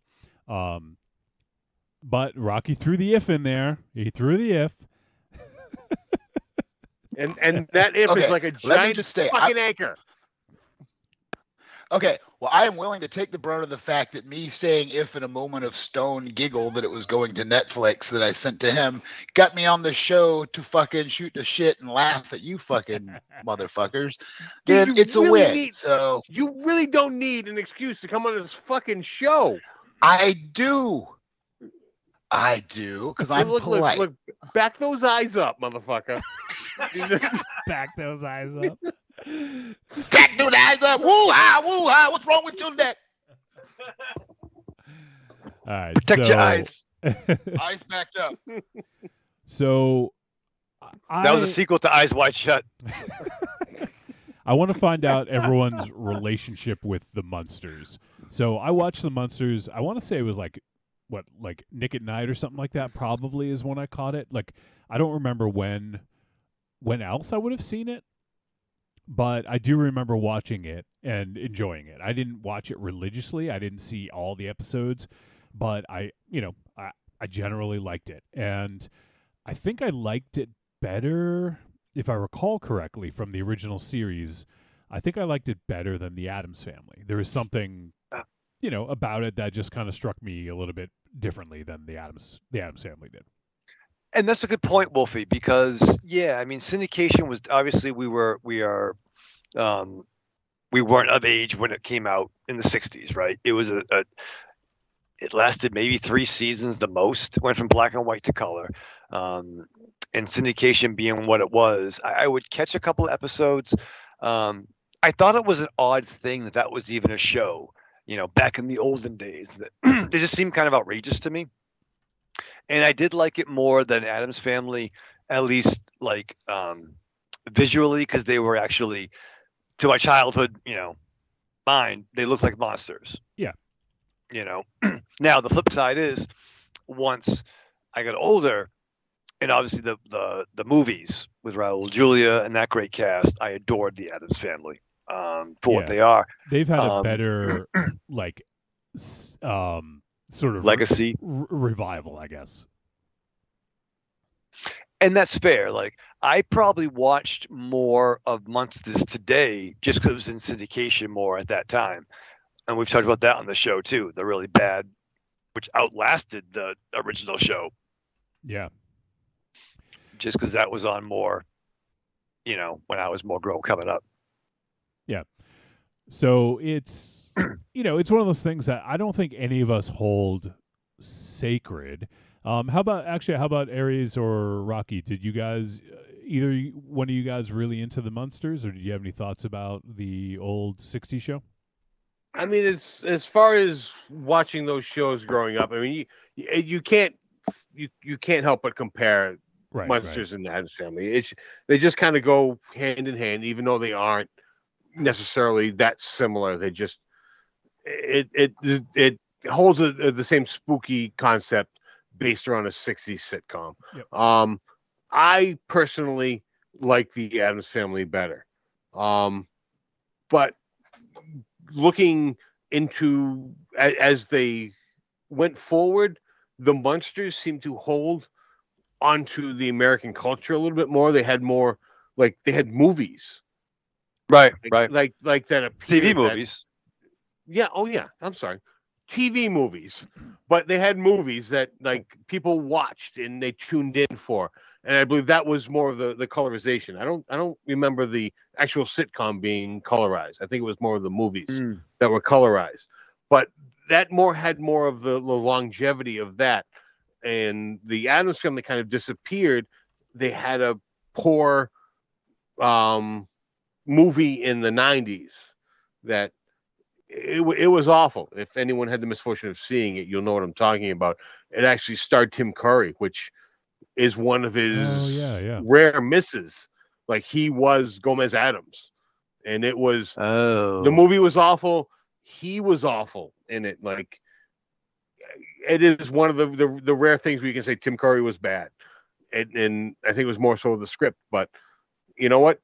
If you haven't seen it, bless you. But you know what? And I think up until when the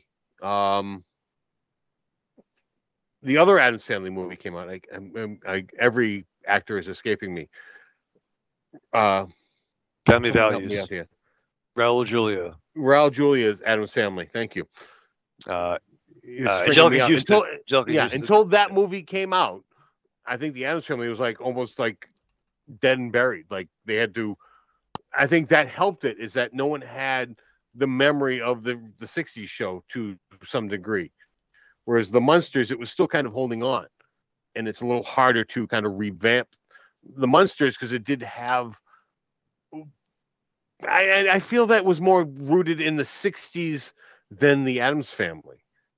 That kind of transitioned more into modern culture than the Munsters. And because this movie was also set back in the 60s, I think that was kind of says something. Like, it is hard to transition this family into modern era and have it be something.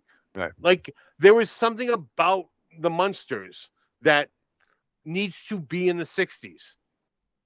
I don't think it translates. I've had a lot of whiskey, excuse me. Translates well into the modern era.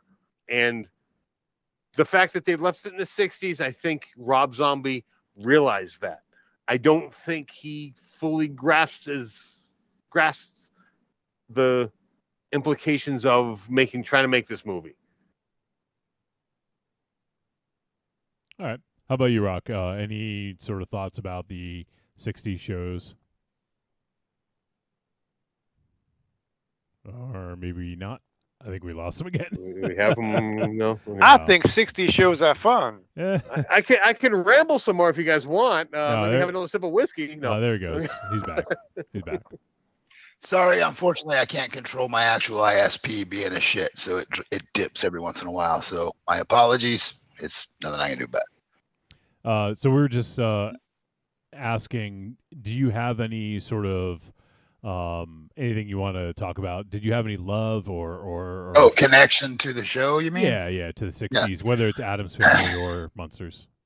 Honestly, both those shows, when I used to get home from school, when we first had cable as a kids, when TBS was, the cable station out of Atlanta that we got on our cable service down south, every afternoon when I got home, there would be a couple of times a week where it was Gilligan's Island and Green Acres, and then 2 other days it would be the Addams Family and the Munsters back to back. And I adored both the Addams Family and the Munsters, like both shows equally in my brain. So for me, it was, fed into my love of monsters as a young kid, when we first got cable, right? So I rushed. I think it was Tuesdays and Thursdays when they did the Munsters and things. So every Tuesday and Thursday, as soon as I got in from school, grab a snack, sit down in front of TBS and, jam on those shows. So for me,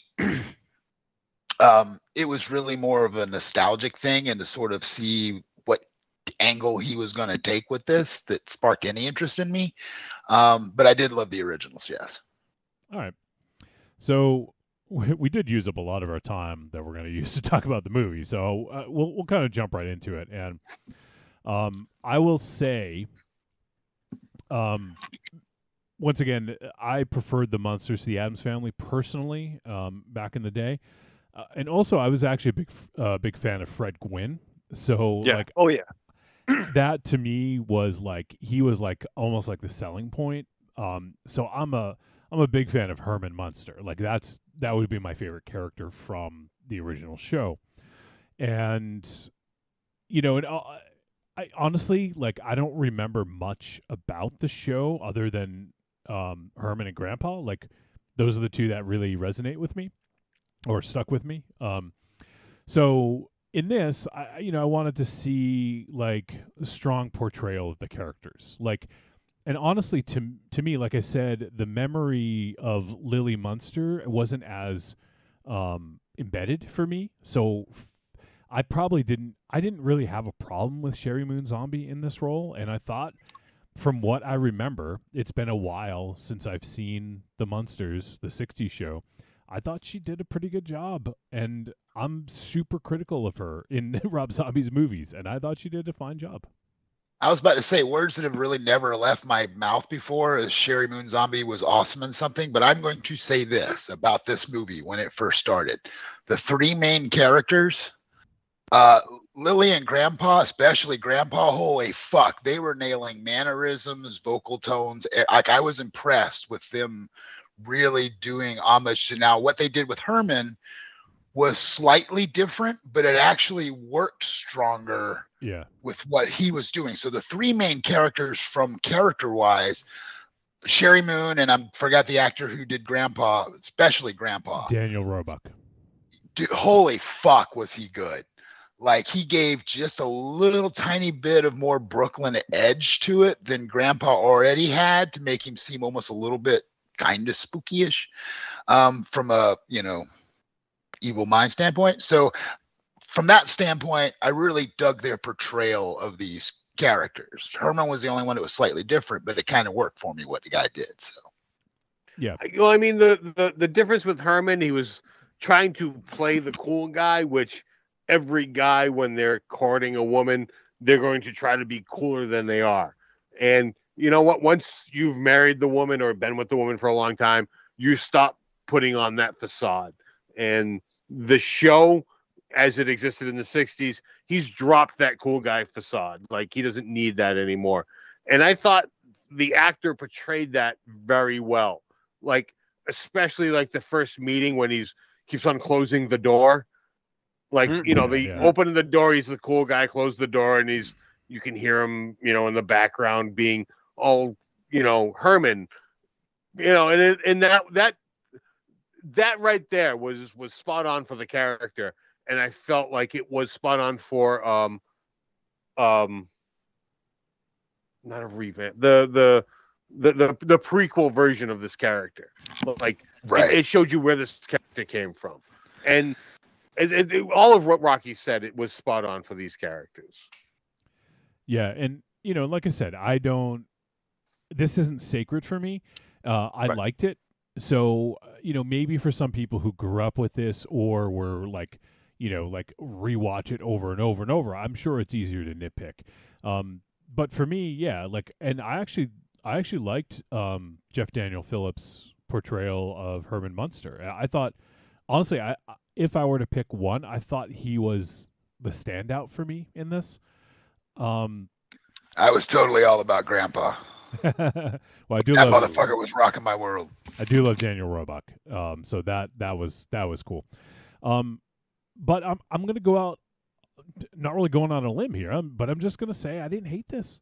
Like, I was, seeing everyone talking about it online. I'm like, oh man, this is gonna be rough. Like, and I usually don't allow that to kind of affect me, but I had I just was slightly dreading it, but it was fun.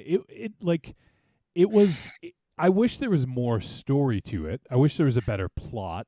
But it was just kind of a fun movie, and I won't ever watch it again, but it was a fun Halloween watch. Here's the thing about this movie. I wasn't expecting much either, but I was curious to see which direction Rob was going to come with it. And to be fair, in the overall fucking concept of the whole film, he did it as an homage to the show, because a lot of the stuff was very much campy like the show. So he did stick to that. The thing with this is it's kind of like an awkward Dusk Till Dawn thing. And I think I spoke briefly to Corny or somebody about it, where I basically said it was like, this movie started out stylistically. I love the way it looked when they were in Transylvania, fucking all those things. It just got to a point where it's like, it stopped being good and then just got to this point where it's like, let's monotonously meander to an ending that fucking is anticlimactic as fuck. And so it's kind of like, I love the first 35 to 40 minutes of this movie. I was actually kind of surprised and like, holy fuck, I'm enjoying this. And I didn't know if it was because I was in the right state of buzz at the time, but then suddenly it takes this turn. It's like, what the fuck are we doing now? So yeah, I don't know. I'm on board, and I agree that I thought like the first half of this was just, it was fun. Like, I liked when I saw the trailer, I didn't like the idea of seeing sort of like I guess an origin of the family, you know? Right. I that didn't really seem to interest me, but I feel like they pulled it off fairly well. I liked them courting each other, and like there were some silly things with where basically Herman Munster's origin story, where they were supposed to get the other guy's brain, the smart brother versus the comedian brother. Yeah, but I thought that was kind of cute. I don't remember if that was ever part of No, but it's the Frankenstein lore. He got the abnormal brain, right? And or abnormal if you watch Young Frankenstein. Uh-huh. But I enjoyed seeing where he came from, and actually, as a standout for me too, I really enjoyed homeboy from Lost, who played the Hunchback. I thought he was fucking a cool take on that kind of Igor-esque character, Jorge Garcia. Yeah, Jorge Garcia. Oh, okay. But there were some fun things about this, and like I said, stylistically, I loved the living comic book style he was setting up Transylvania to be, the world. And I'll tell you who was another standout character. This one character could have come straight out of What We Do in the Shadows. The Nosferatu, who was the swinger dude. Yeah, it's great. Orlok was fucking awesome. Yeah, I fucking love that character. And did you guys see his demise? Yeah, I think it was on like a newspaper or something like that. So it was easy to miss. He was killed by like an army of rats or something like that. Yeah. There were lots of good parts about this. It's sad. But I had fun with the first half. What about you, Aries? Because I know you fucking. I went back and watched last week's episode, and I caught when you were saying, "Oh fucking god!" So, was there any part of it that, as a fan of the show, kind of made you go, "Huh"? I mean, I've already spoke on the characters, and I thought the characters were done great. I thought the oversaturation of color was brilliant for the show. Like you brought really a black and white show to color and just fucking oversaturate it. I loved that, and I love the sets. I just want to interrupt real quick, Aries, and say, because I actually wanted to bring this up at some point. So apparently Rob, I read an article. Rob originally wanted to shoot this in black and white. They wouldn't let him. And so he went in the opposite direction and was like, all right, well, I'm just going to light the fuck out of this, and I'm going to make this look super colorful. If they're not going to let me go black and white, I'm going to go this direction. And the trailer looked terrible. Like there's something about the trailer and the way it was presented. I feel like it was almost supposed to be presented as like a 90s commercial because it was just a bad trailer. But I think the color in this worked super well, and it really made things stand out. And I think it's better that he went in this direction in the long run than if he had gone black and white.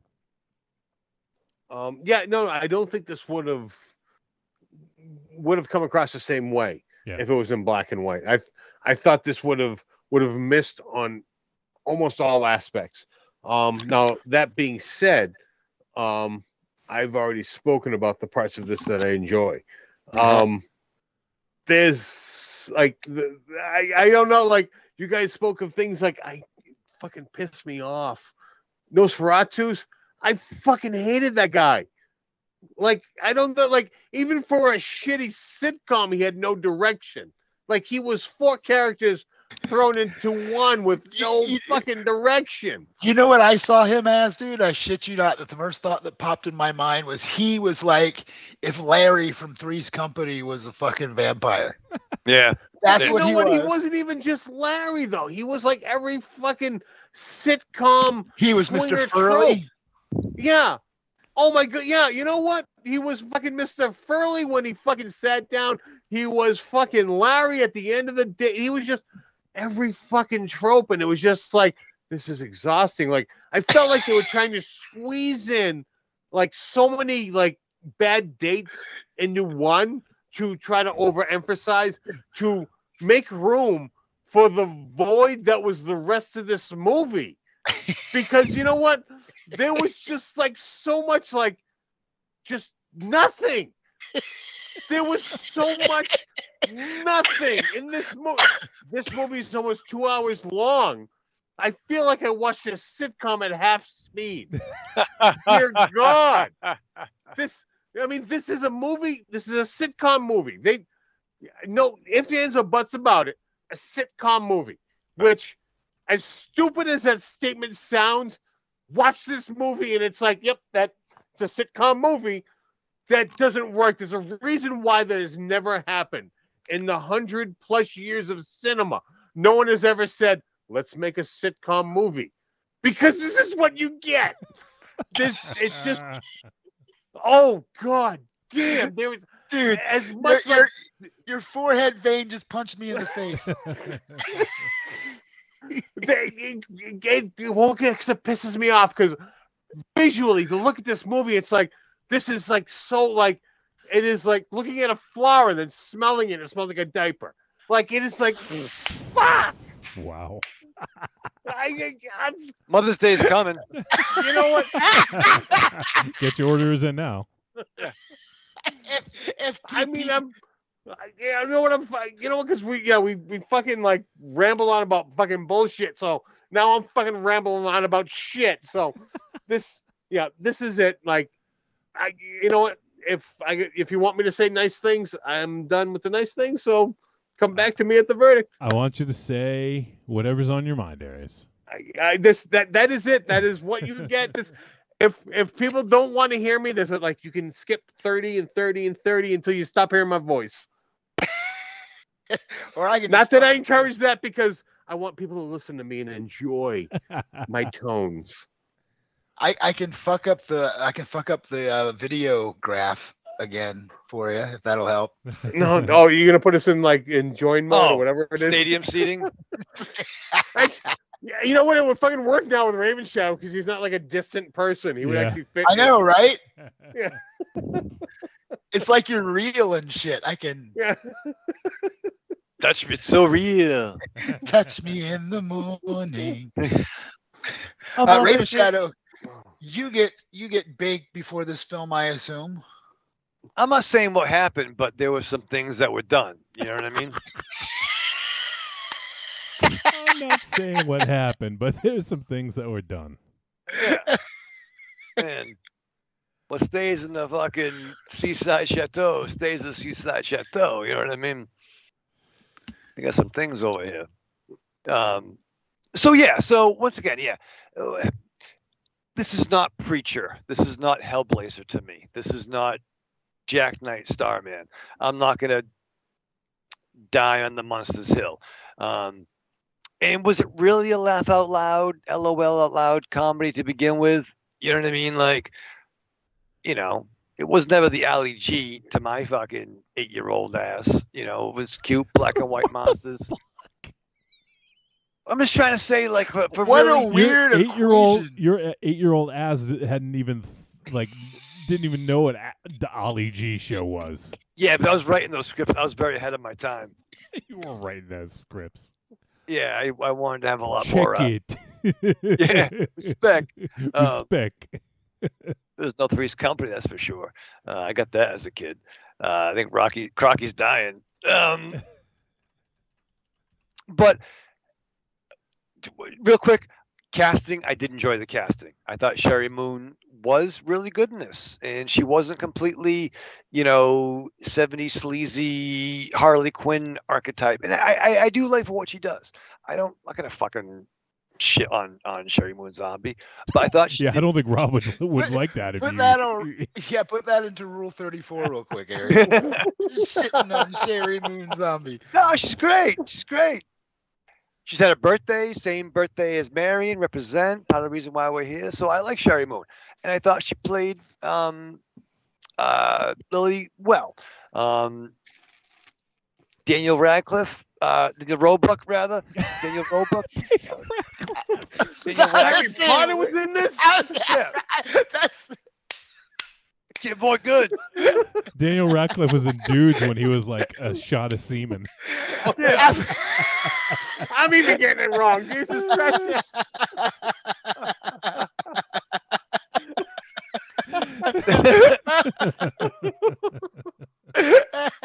Officer, get stone him. Daniel Roebuck was fantastic from Dudes. the Marshall movies.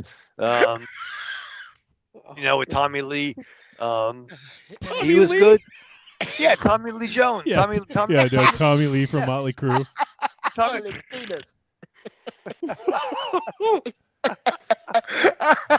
That's a movie.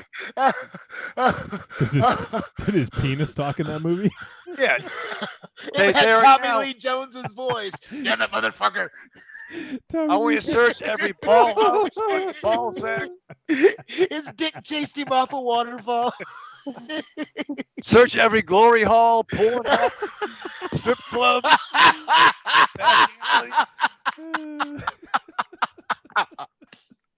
That should be it. Tommy Lee Jones will get some answers, I'll tell you that. Oh my God. Yeah. Well, how did we get there from here? Wasn't easy. He was trying to talk about Daniel Roebuck, not Daniel Radcliffe. But he led us to Mordor right into off the cliff. And he took us there. It was a journey. Wait, was Daniel Radcliffe in Lord of the Rings now? Jesus. Yeah, he's dildo bag. Dildo teabagging. He just follows around behind you and go, boss, I sniff your nuts.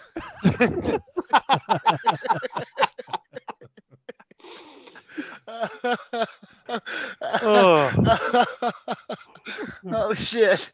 Fuck. What? So right, I enjoyed the cast, the actors. I love the colors. I'm with that. Totally with it.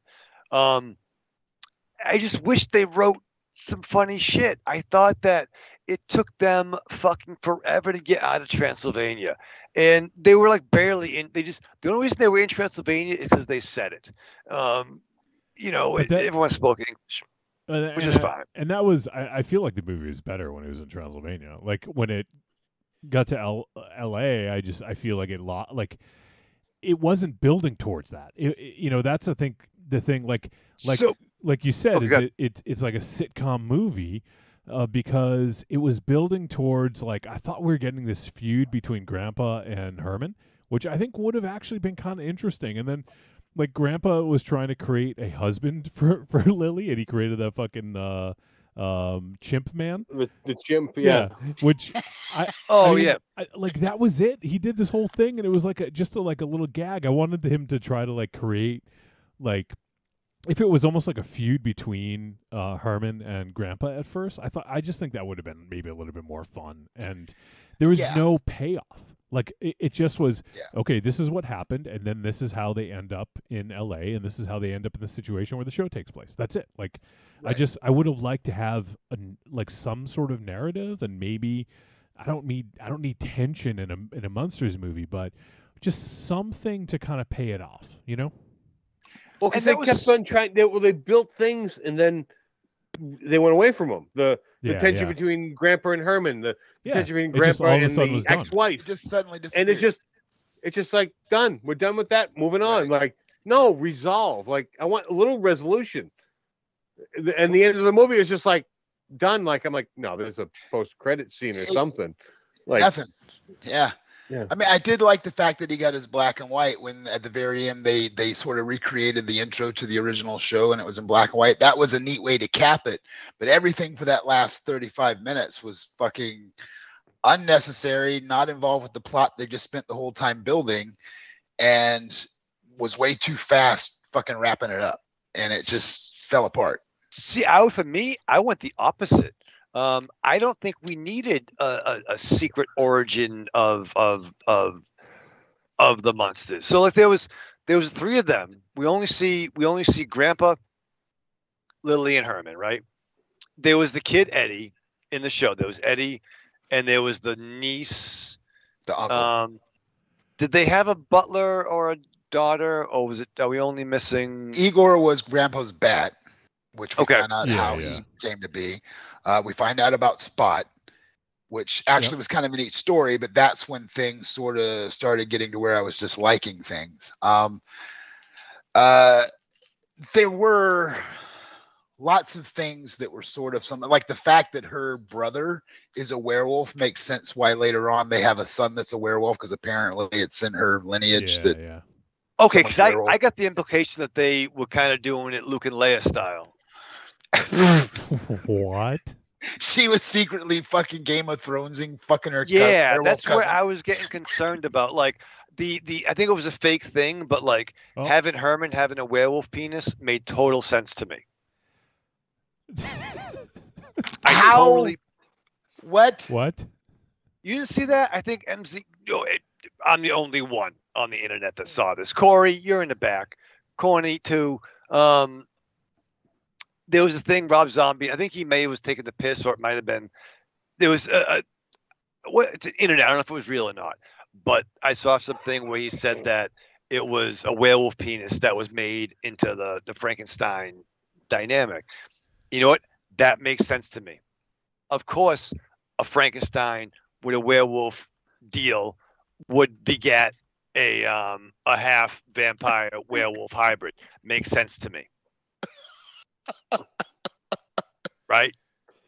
You're diving into some deep down perverted monster porn shit. On the portal. Type that in Rule 34. No, that is fucking Rule 69. Like, that is fucked up, motherfucker.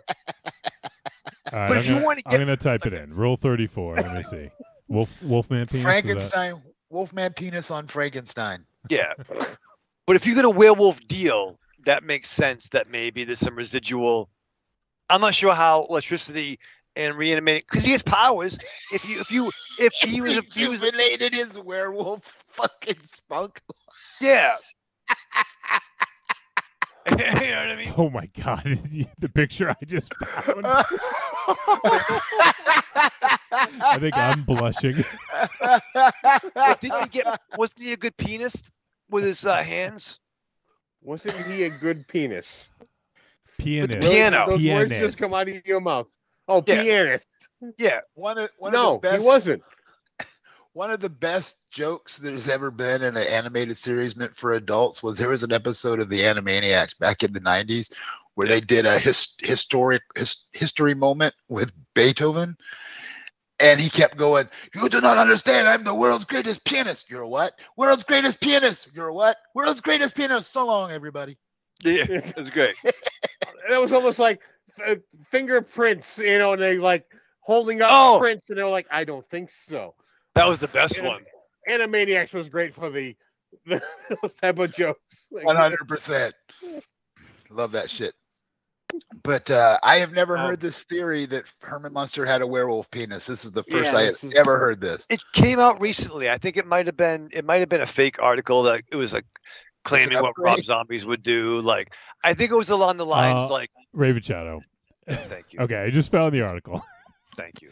It's thehardtimes.net. Have you ever been to the Hard Times? It's satire. Oh, I don't know. The Onion Light? Is that what that is? It's basically like the Onion. What do I know about the Onion? It says, so here it says, one of the show's quirks, I'm going to read it. One of the show's quirks is the fact that Eddie Munster, the son of Herman and Lily, appears to be a wolf boy for some reason. Zombie already has an ironclad explanation for this mystery. He says, first thing we're going to do is show that when Herman Munster was sewn together from dead body parts, his dick was taken from the body of a guy who was a werewolf, explained Zombie. That's why his son is part werewolf, even though he's technically half Frankenstein's monster and half daughter of Dracula. Makes perfect sense to me. If it wasn't satire. Well, if it wasn't, I mean, I don't think that's not real. The monster's not real, but that would make. It's a real movie. It's a real show. Well, yeah, but I think I don't think you'd have to show that scene.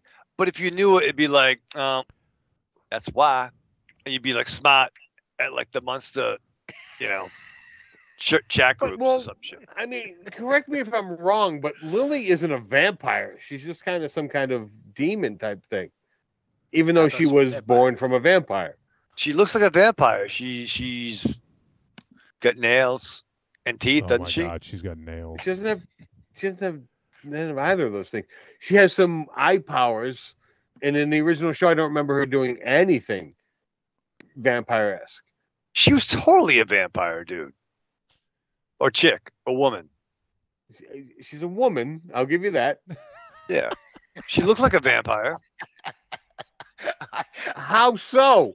She never showed fangs. Yeah, but she wasn't pissed off enough to do that. I feel like the fangs, they can come out like, you know what I mean? Like, when you're ready. When you're ready. Or Cassidy never had fangs, and neither did Okay, you can't cross over. We're talking Munsters because every show or movie has their own rules. Did Grandpa have fangs? He did. Grandpa Al was big in the pants. Folks. So long, everybody. You guys didn't hear that? Grandpa Al, he was like he was big. Like him. Like him, Burt Ward, and somebody else had the biggest deal. Milton Berle. Uncle Milty, Uncle Milty had a big deal. Yeah. I hear fucking Busta Rhymes has a big one. Wah! So I actually didn't know this, but Lily Munster wasn't she was the only member of the family. So actually, hold on. Let me read this correctly. Lily was first introduced in the second pilot episode and is the only family member to not appear in the original pilot episode. In the original pilot, Herman was married to another woman called Phoebe Munster. This plan was scrapped as the producers felt she resembled Morticia Addams too much. Oh, so Addams Family was first television. I mean, it was the comic strip first. Comic strip, yeah. So comic strip. Obviously. I'm actually looking forward to seeing oh God, what's his name? Luis Guzman. Yeah, Guzman. Play him because he looks a lot like the comic book character. The comic Lopez. Oh my God, dead Gomez. on. Yeah.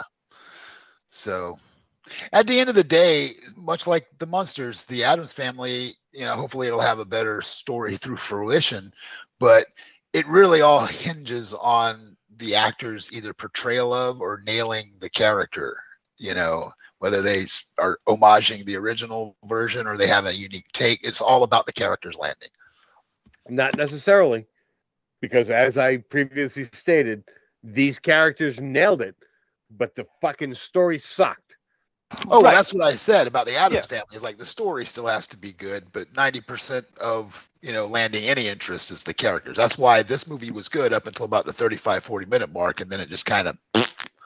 Well, here's the thing, No, because on the flip side of that is the Addams Family, I think 95 movie, we'll go with that, 95 movie, they didn't nail the characters based on the comic strip, but they fucking nailed that movie. That is one of the best Halloween movies. Oh, yeah. Family-friendly Halloween movies going. Oh, yeah. I will agree with that. And also the cast. So now here's the thing, too. So, like, with both properties, isn't the joke them interacting with normies? Yes. So the fact that we saw, you're always going to have those comparisons to Addams Family and Munsters. So, like, obviously the talent involved in the Addams Family pictures, Barry Sonnenfeld, Raul Julia, Angelica Houston. I mean, come on. He's the Hugh Jackman of Gomez. Well, they were trying to emulate what the TV show did a little bit more. They leaned their characters in those movies more in the direction of what the TV show was. So they did sort of land those punches. Granted, they had slightly different air to them, but they were still rooted in what the TV show brought. So they went more towards the TV show than the comic strip, but they definitely steered their own way. Right. Like, I mean, how funny is I think it was part 2, the whole camp scene. And then also the first movie took it up midway through. All of a sudden Festa is gone. So it brought you in entry level of the character, but I think it's reacting to normies. So that's why the Transylvania stuff, not only was the script not funny, it didn't interest me until they got into America. And the day after Halloween, once again, not that it was laugh out loud funny, but I want to see them interact with that world, like him going to work. and the fear that Herman had. But on that line, how much of that can you get in a real world environment? Frankenstein walking into the real world. How? And you're only going to get that joke once before it's just tired. And then once again, I didn't write it, and I'm pretty sure Rob Zombie wrote it in the dark. But in the dark, yeah. But like, you could still almost like a Teen Wolf thing, like. He became, people loved the wolf. He could be Crazy Frankenstein man with the keyboards. Like, I think it's funnier. It's funnier them interacting with normies. And I wish you had the full family there. But I do believe this is setting up for a sequel. I would slow it down. Far be it for me to assume Hollywood is trying to play for a sequel. Right. There was no hard ending to this story. Like, there wasn't even like, oh, they could never make a sequel off of this. Herman died. Like, no, they just fucking ended. Like, well, my God, like, tune in next week.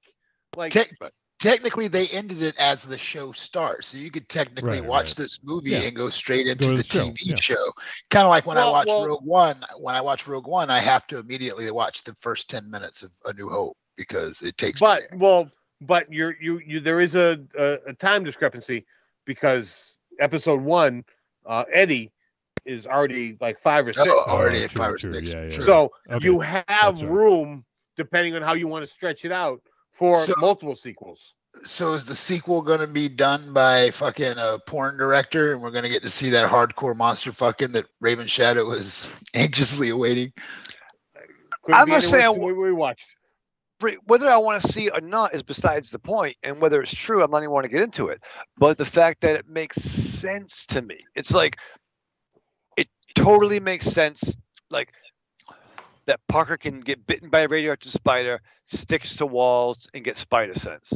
It doesn't make sense that Lily gets some fucking Frankenstein wolf dick spooge, and suddenly she's kicking out fucking Wolfenstein kids. It ain't. Well, I'm not sure how that happened either, but that's weird. Herman Munster has Johnny's dick. How did that happen? They should get Ben Stiller to play a role. I love it on the old. He played the aging Eddie Munster or the kid. Oh yeah. That was killer. Funny. The thing is this flick. I will say this too. To the point where I'm gonna try to record the snippet of it because I want to learn the song. The song that Herman is playing when he first come into the bar, that I think was Rob. With the band and everything. Yeah. Oh yeah, that song was pretty badass, dude. Yeah. It sounded kind of Power Man to me. Yeah. I love Power Man. I do. Couple things though. The Dewdrop Inn. They were meeting summer. Thank you. Right. That was that. That was the. I'd have to assume, and that's been in like a million songs. That Dewdrop Inn, I'm sure, has been a bar somewhere, many places, many times. There's lots of songs that have that in it as well. Really, but in my mind went to One Crazy Summer, like Aries. It was me, or was there a lot of Superman references in this, or was I fucked up watching a different movie? Yeah, I caught at least. I caught one. Yeah, it was in reference to Herman Munster, right? Yeah, a couple of Superman things going on. What were they? I forget.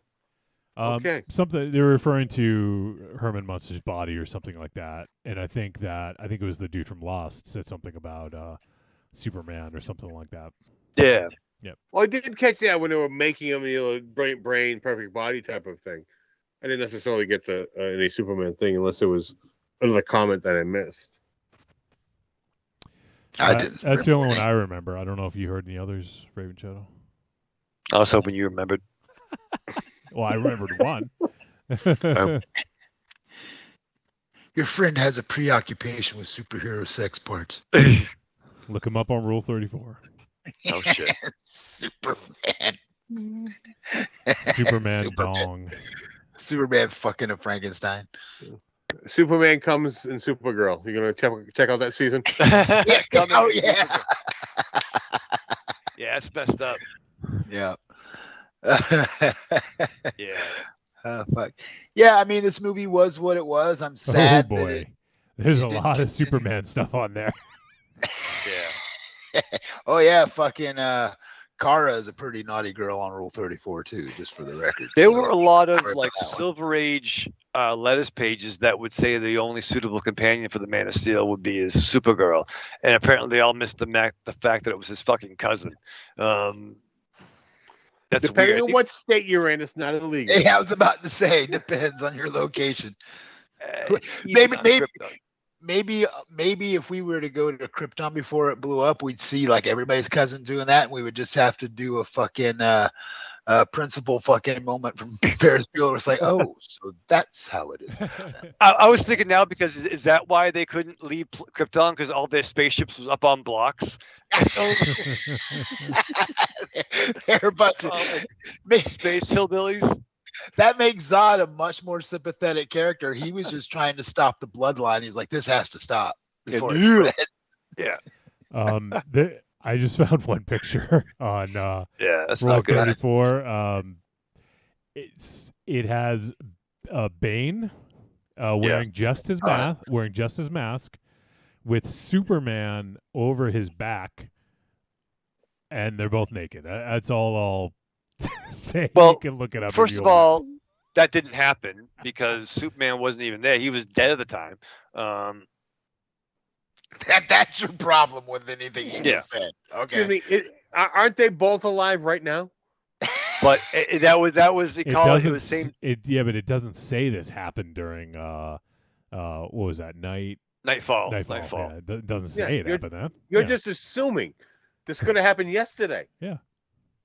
No, Superman was, it could have happened down the street from you. Different This bungalow. could be happening right now. That's what goes on in Cape Cod after hours there, buddy. Jesus. Oh, yeah. Superheroes start fucking Solomon Grundy is fucking the Thing. It's just a whole fucking weird Solomon Grundle. Solomon Grindle. Solomon Gargle. Grundlefly. Grundlefly. Dude, if your Grundle's got flies, you should probably watch better. Front to back, dude. Front to back. This is not good. We're on vacation. Wait, Raven Shadow, is it vacation or vacation? Well, we'll see what happens. Yeah, we'll get the Grundle flow. Not over yet. Not over yet. Can we wrap the show up, please? Well, I do want to kind of wrap this up soon. Yeah.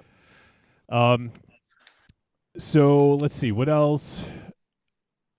One thing we haven't really talked too much about. Rock brought it up, but I kind of liked Erwin Munster being this sort of like musician, like kind of well known in Transylvania. Like I thought that like was actually kind of fun.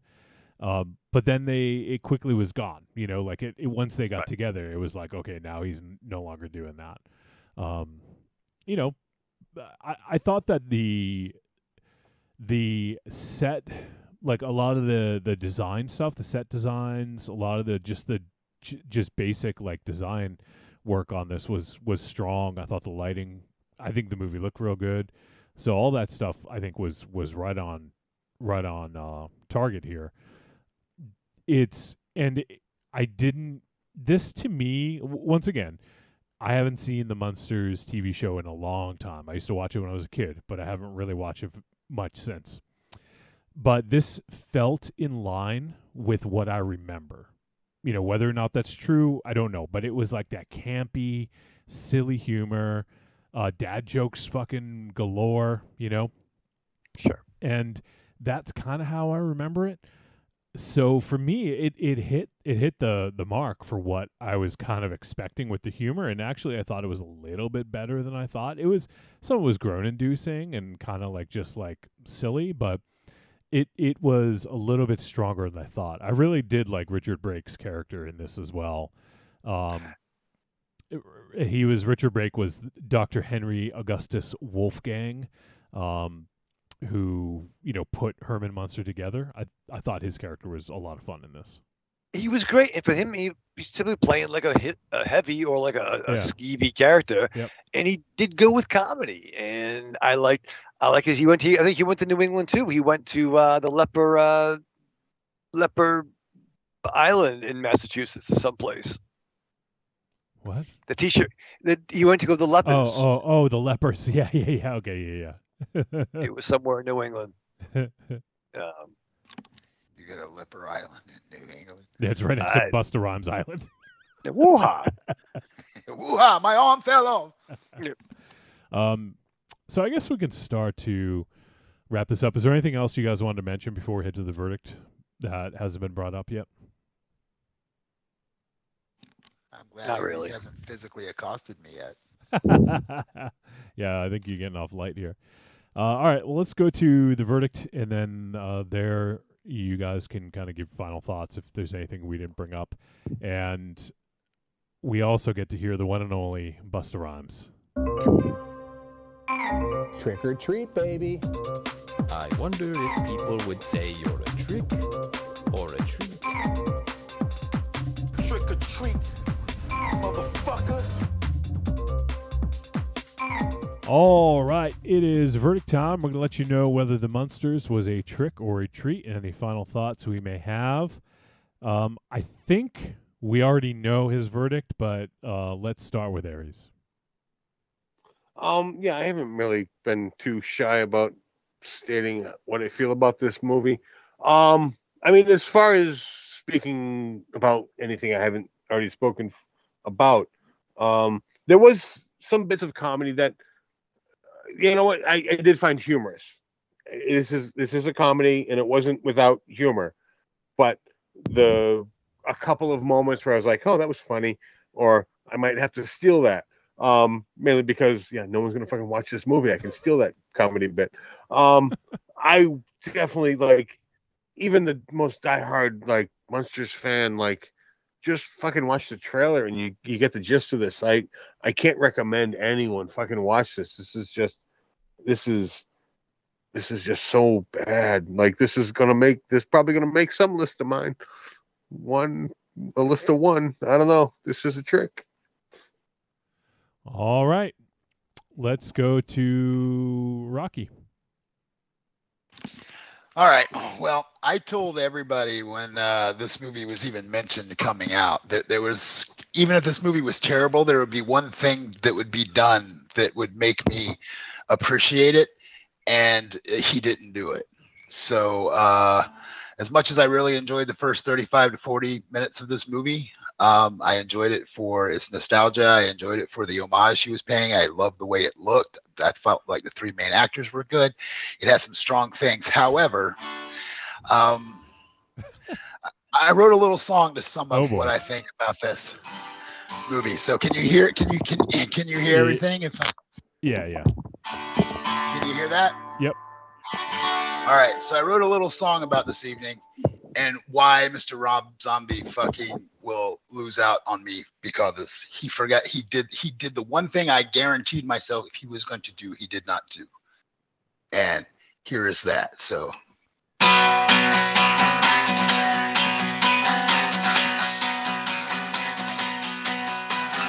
Wolfenstein fucking live, this movie made Ares cry. Raven Shadow split the scene, taking Ollie for a ride.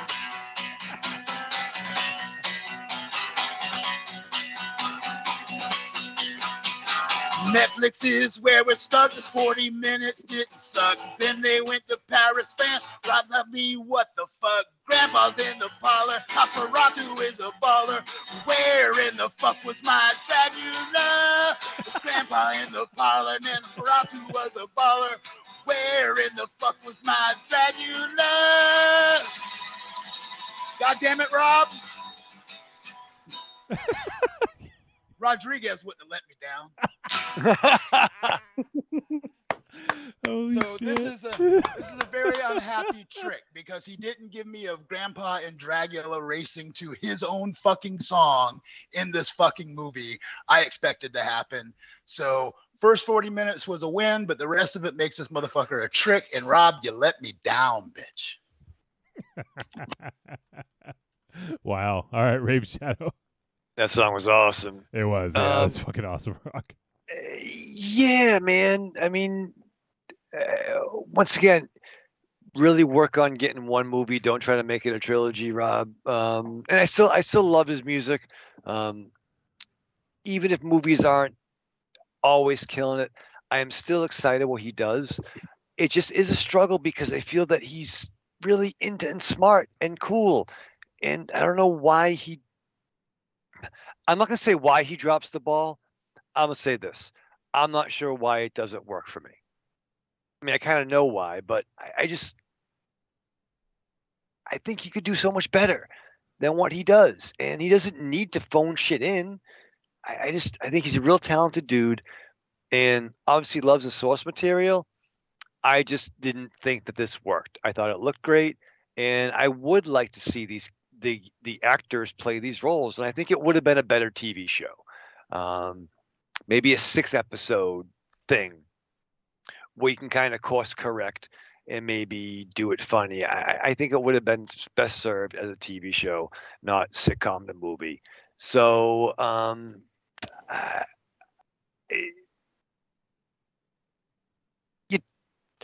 good colors. Trick, though. It's a trick. I'm sorry. I am surprised that I'm going to give us a treat. Wow. I'm the only one. I know I'm a little bit more forgiving about movies than probably most of you guys, but I actually had fun with this. And while I do have issues, don't get me wrong, this is far from perfect. Yeah, you've got issues. I think we all admit you have issues. more than Superman and Spider-Man put together. But no, I this was better than I anticipated, and maybe I kind of work myself into like expecting something way worse than what I got. But after seeing 31 and 3 from Hell, I was not exactly excited to see Rob Zombie's take on the Munsters. So I had low expectations coming in, and and I know I get really critical of him using his wife in every movie, which that's his prerogative. That's totally fine. I have no problem with that. If she's his muse and he's inspired by her, do it. Like, and let's be honest, she's not terrible. She's just never really done anything that made you think she was the standout. But she's always solid in who she's supposed to be. Yeah, I liked her in Lords of Salem.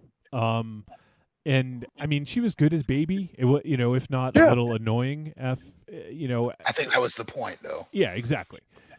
So I don't dislike her. It's just like everything. It's like, okay, all right. Well, now Sherry Moon is playing Michael Myers' mom. How many Tim Burton movies need to have Johnny Depp and Helena Bonham Carter? Yeah. Oh, well, I mean, sorry to say, but the talent with Helena Bonham Carter and Johnny Depp is a kind of a different story. Well, no, but what I'm saying is, it's Rob's also not making movies on the level Tim Burton makes with the studio money that usually comes his way either, right? So I think he's just one of those Kevin Smith-esque type people who just like to use the people who get his vibe and understand his process and produce what he's trying to produce. And he definitely does, like, because he's used Jeff Daniel Phillips in a few movies. He's used Richard Brake in a few now. And I'm totally on board. And he has he loves the source material for whatever he's doing. You can tell that he loved the show because a lot of the show was in this movie. So he was paying homage to the show he loved as a kid. Yeah, exactly. And he even used Butch Patrick and Pat Priest and and some archive footage of some other folks and stuff like that. So I mean, totally on board with all that stuff. So I actually really like Jeff Daniel Phillips as Herman Munster more than I expected. He was the one I was going to be the most critical of, and I feel like he really hit that character for me. Well, here's the thing. All three of the main characters were great, but all the peripheral characters were great too. The Nosferatu guy, the Wolfman brother, Igor, who was, the fucking homeboy from Lost. They were all solid around everybody too. So, like I said, the world they built in the first 35, 40 minutes was kind of grand, and then it just kind of meandered elsewhere. Like I said, like one of you guys said earlier, had they elaborated more on the conflict between Grandpa and Herman, that would have been a lot more fun movie. Like at the end, the Dracula scene should have been fucking Grandpa chasing after Herman. Or riding together. Maybe that's like when they make up or something, Exactly. So I mean, there is some missed opportunities here, but overall, I like this more than I anticipated that I would. And I just love the set design. The production design was really strong on this, and I liked the lighting. And I'm glad, like I know he originally wanted to do black and white, and I feel that going the opposite direction was a really good choice and going with a lot of color. And you know what? It's just kind of a fun, like, October movie to have on in the background. You don't have to pay close attention to it if you don't want to. If you want to, like, put it on a Halloween night or something when you're handing out candy and you miss a few minutes of it, whatever. Like, I think that it just gets that vibe and it looks really good. And you know what? Like, I've said this since Halloween. I think Rob Zombie would be way better off directing other people's scripts. I think he's written almost all of his movies, and I feel that he would be better working off of somebody else's script because visually, he is a very good director. He knows what he's doing. He's a good artist in general. Like I'm talking about like actual like painting and music. Well, even Herman Munsters' album cover was kind of cool. I was thinking to myself, I would have that album cover hanging on my wall. Sure. Yeah. So that's the thing. I that's something I've been saying for a while. I kind of wish he'd been working off somebody else's scripts, but I'm not saying he's a bad writer. I just feel like he could focus more on the direction. Because he is a good writer in some of his films. But it is what it is.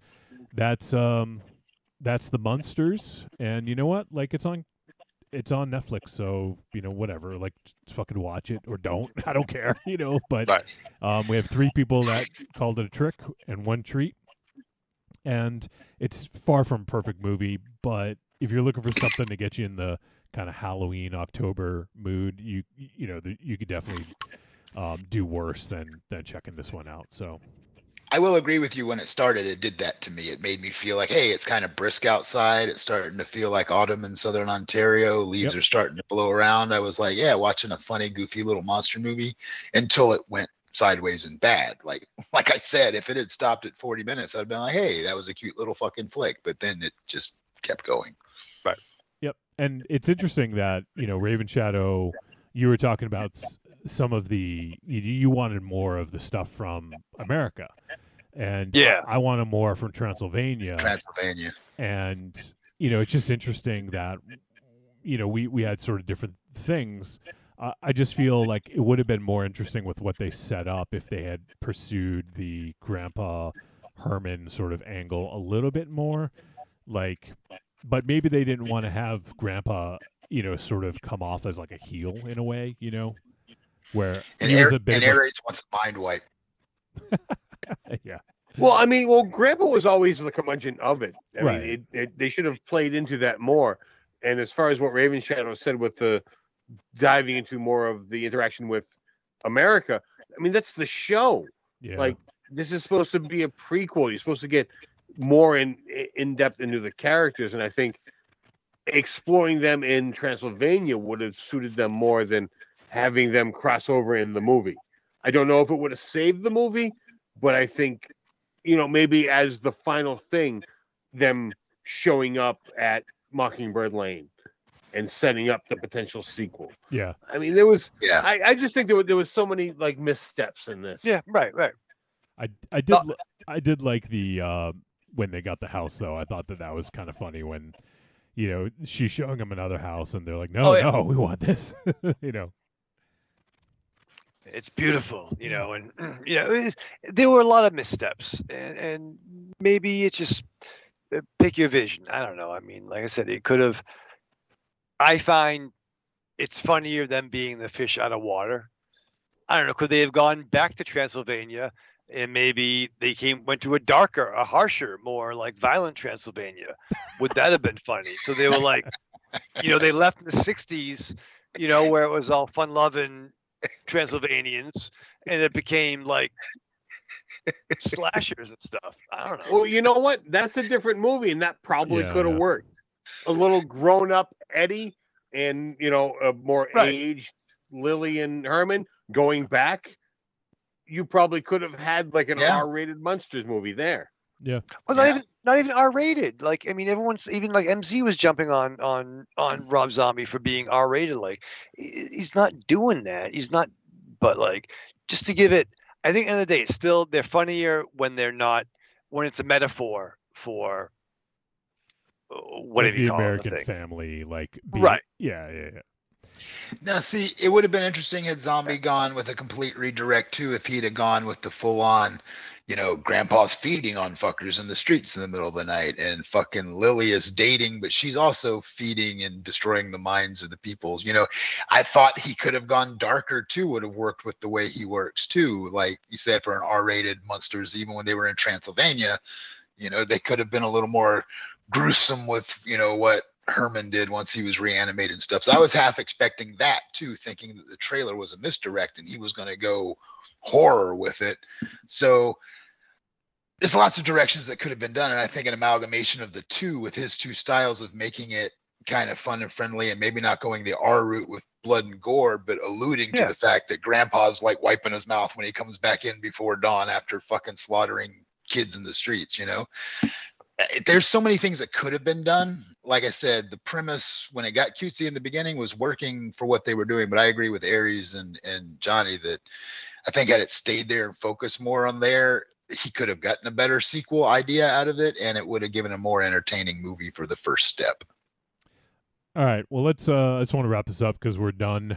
And, there was one thing I wanted to mention earlier that I forgot to, but so we're talking about Lily and what she is, and I'm looking at the Munsters wiki, and it says that she is a vampire by looks, but not of nature, as she is very kind and loving at heart. So I think she's just the daughter of Dracula, basically. And she's just a goth kid.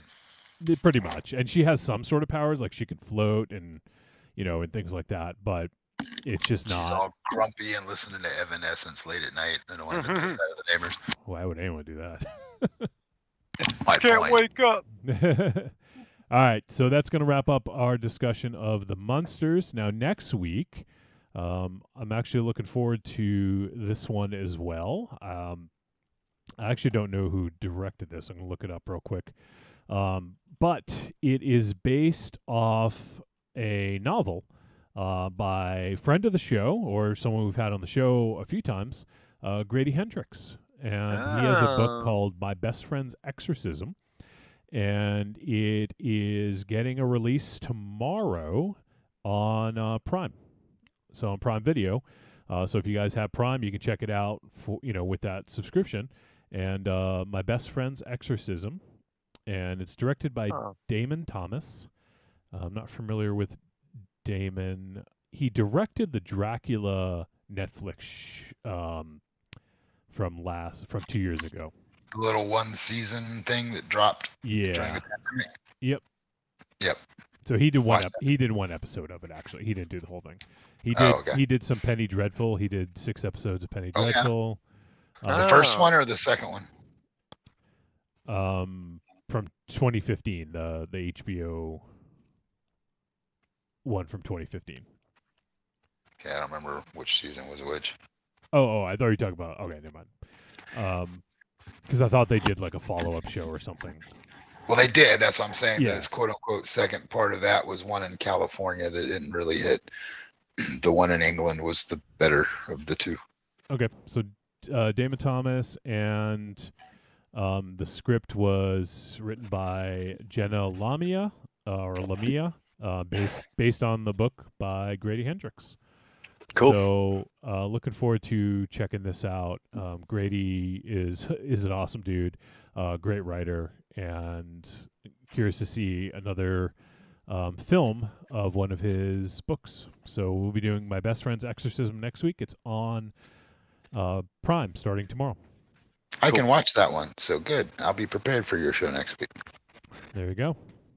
All right. So now we do have a few voice messages, so I want to get to those. Let's see. First off, let's start with our boy Evil Corny. See what he's up to. Hey guys, this week's film, The Munsters, I'm giving the trickiest of tricks. Overall, I thought this film might be one of the worst films I've seen this year. Wow. I opening up and everything, I thought that Sherry Moon Zombie and the guy that plays Grandpa did good as Lily and Grandpa Monster. And Herman was okay, and I was kind of liking him, but like the more and more we get in the story, the shittier and shittier this film got. I really, a lot of stuff that happened in Transylvania, I really liked, and even when they went to Paris, I just thought was okay, but I don't. It just felt like Rob Zombie didn't know what direction he was going in this fucking film. I don't know. Like I said, I'm giving it the trickiest of tricks. You all have a good one. Evil Corny out. Oh yeah, Rocky, go fuck yourself. And Jesse, I don't know if it was you or Rocky that selected this film, but not only should you and Rocky go fuck yourselves, I think you deserve pumpkin bombs. Really, all four of you deserve pumpkin bombs for you covering this film. All right, slow it down there, Corny Osborne, you fucker. Well, I guess we have some pumpkin bombs to look forward to. Jesus. I'm good. 'Tis the season. Yeah, it's true. All right, Corny. Well, I don't know who Jesse is, but Rocky picked the film, so throw all your throw it all his way. No. I'm willing to take partial involvement, but I am not taking full and complete fucking. You even said earlier when I chose this, I didn't expect to like it as much as I did. So, since you're the only person that treated this motherfucker, I think ulterior motives were at play. And as Corny so distinctly said, you can go fuck yourself. All right, now let's check in with Arkham Josh. Hey, Trick Radio guys, it's Arkham Josh here, just calling in sort of with my thoughts on this week's film. I'm going to preface, I tried watching The Munsters twice, and I fell asleep both times. I did fall asleep at different points, so at least he's honest, I right? believe I got the entire thing. Yeah. But I figured I should preface that. So here's what I'm going to say. The sets look fantastic. The costumes look fantastic. The lighting and everything, wonderful. I just feel like they cobbled together a bunch of set gags and scenes that they liked the idea of, and then putting it all together and filming it was kind of an afterthought. I don't know. I feel like it was never a fully realized product before they started filming. It just didn't quite work for me. But like I said, it looks amazing. That and I wasn't quite sure what they were trying to get at, what they were going for in the end. I don't know. Is the moral of the story at the end of the day that as long as you get handed a check and become rich, everything else is fine?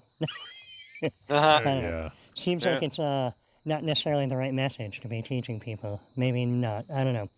So, I am going to grade it, but, with that caveat that, I feel like I didn't give it its full. And I would say that it is barely a trick and not really a recommend. Because my other question was, who is this really for? I feel like it's too simplistic and broad for many older fans of the Munsters. But at the same time, like, I'm not sure if it's really aimed for kids because I don't even know if they know who the characters are. Yeah. I don't know. I'll stop rambling. Interested to hear what you guys thought of it.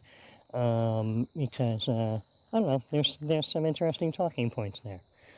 Other than that, Steph and I have been catching a lot of stuff in the theater lately, so I'm just going to give a quick rundown of a few things. Yeah.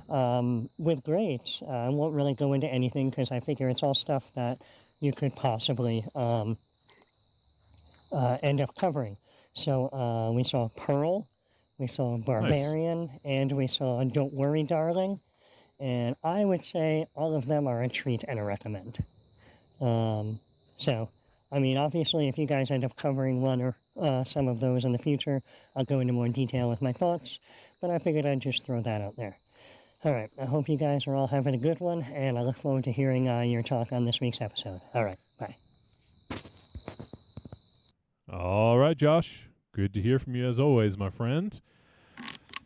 I have a question about Josh. I hear a lot of noises in the background. Is he like maybe burying a body while he's leaving a voice message? Is that how that's working? There's like crickets and dirt being moved. It's possible. Josh used to use his helicopter in the Arkham copter when he would leave voice messages. So. No shit. He's like a supervillain and shit. Fucking all right. Respect for Arkham. So who knows? He does have Arkham in his name, so you can't trust him, right? That is true. So, all right, Josh. We'll probably hear Josh on the show actually as a guest host soon. So we'll nail that down. I'll let you guys know when that'll happen. But yeah. All right, we got one more. I don't know who this is from. It wasn't labeled. It's unknown. So let's go ahead and check in and see who this is. Hey guys, so you guys are reviewing the Munsters. Oh! I just finished watching it myself, and I thought it was okay at best. This is a one and done for me. There's plenty to like here. The sets are okay, but with this overly candy-colored look of these sets, it really kind of takes away from the doom and gloom of the original set from the TV show. I felt that, black and white, of course, helps this sort of matter, and going on that other end of the spectrum, figuratively and literally, just kind of it kind of ruins it a bit. It's kind of like when you see sparkly, glitter-filled Halloween decorations. The heart is there, but you don't know where the hell the brain is. The performances were spotty at best. I thought Jeff Daniel Phillips, or Jeff Phillips Daniel, or Daniel Phillips Jeff, or whatever the hell that guy's name is, who played Herman, he was okay. I would have to think. I would say that he's probably the least favorite of the three. Then I thought Sherry Moon Zombie was fairly decent as Lily. Her turn as Lily was not that shabby. She's still not a good actress, but this wasn't her worst effort. It's not her best, but it's not her worst. This is somewhere in the middle. But Daniel Roebuck steals the movie every time he's on screen. He's got the Al Lewis thing down. Yep. The inflections in his voice, the hand gestures, the body gestures. There's even a time where he goes into Howard Morton grandpa mode from the Munsters Today. And also, I should say that about Jeff Daniel Phillips and as well as Sherry Moon Zombie, because they go into John Schuck and Lee Merriweather territory as well. So, but Daniel Roebuck, I thought he had the best lines. He had the best inflection in his voice, the gestures. I mean, he had it down. It was wonderful, wonderful job. I don't know, man. I'm really on the fence about this. There's so much to talk about here. And for a film that's almost 2 hours long, who would have guessed? But I don't know, man. I have to give this a pass, but a pass and then forget about it. No more. it's just kind of there. Anyway, that's my take on it. Anyway, so talk to you later. Bye. Wow. Fucking MZ checking in. I'm so happy to be here on a night when he's like the fucking voicemail dropper, man. That's fucking pretty awesome. Yeah, it's the first time we've got a voicemail from MZ for a film review in a while. He sends them here and there, but yeah, it's awesome. It's good to hear from the dude, and glad that he could check in, because I know this was a controversial film on social media, and I think he was curious about checking it out. So always good to hear from him. And I think Raven Shadow has a boner. I wish you could have been on, because there's so much he said that I want to argue with him about. You just want to argue. I do, but you know what? I disagree with what he said. Like with the sets, the original sets weren't supposed to be doom and gloom. They were supposed to show kind of a vibrance, even in their black and whiteness.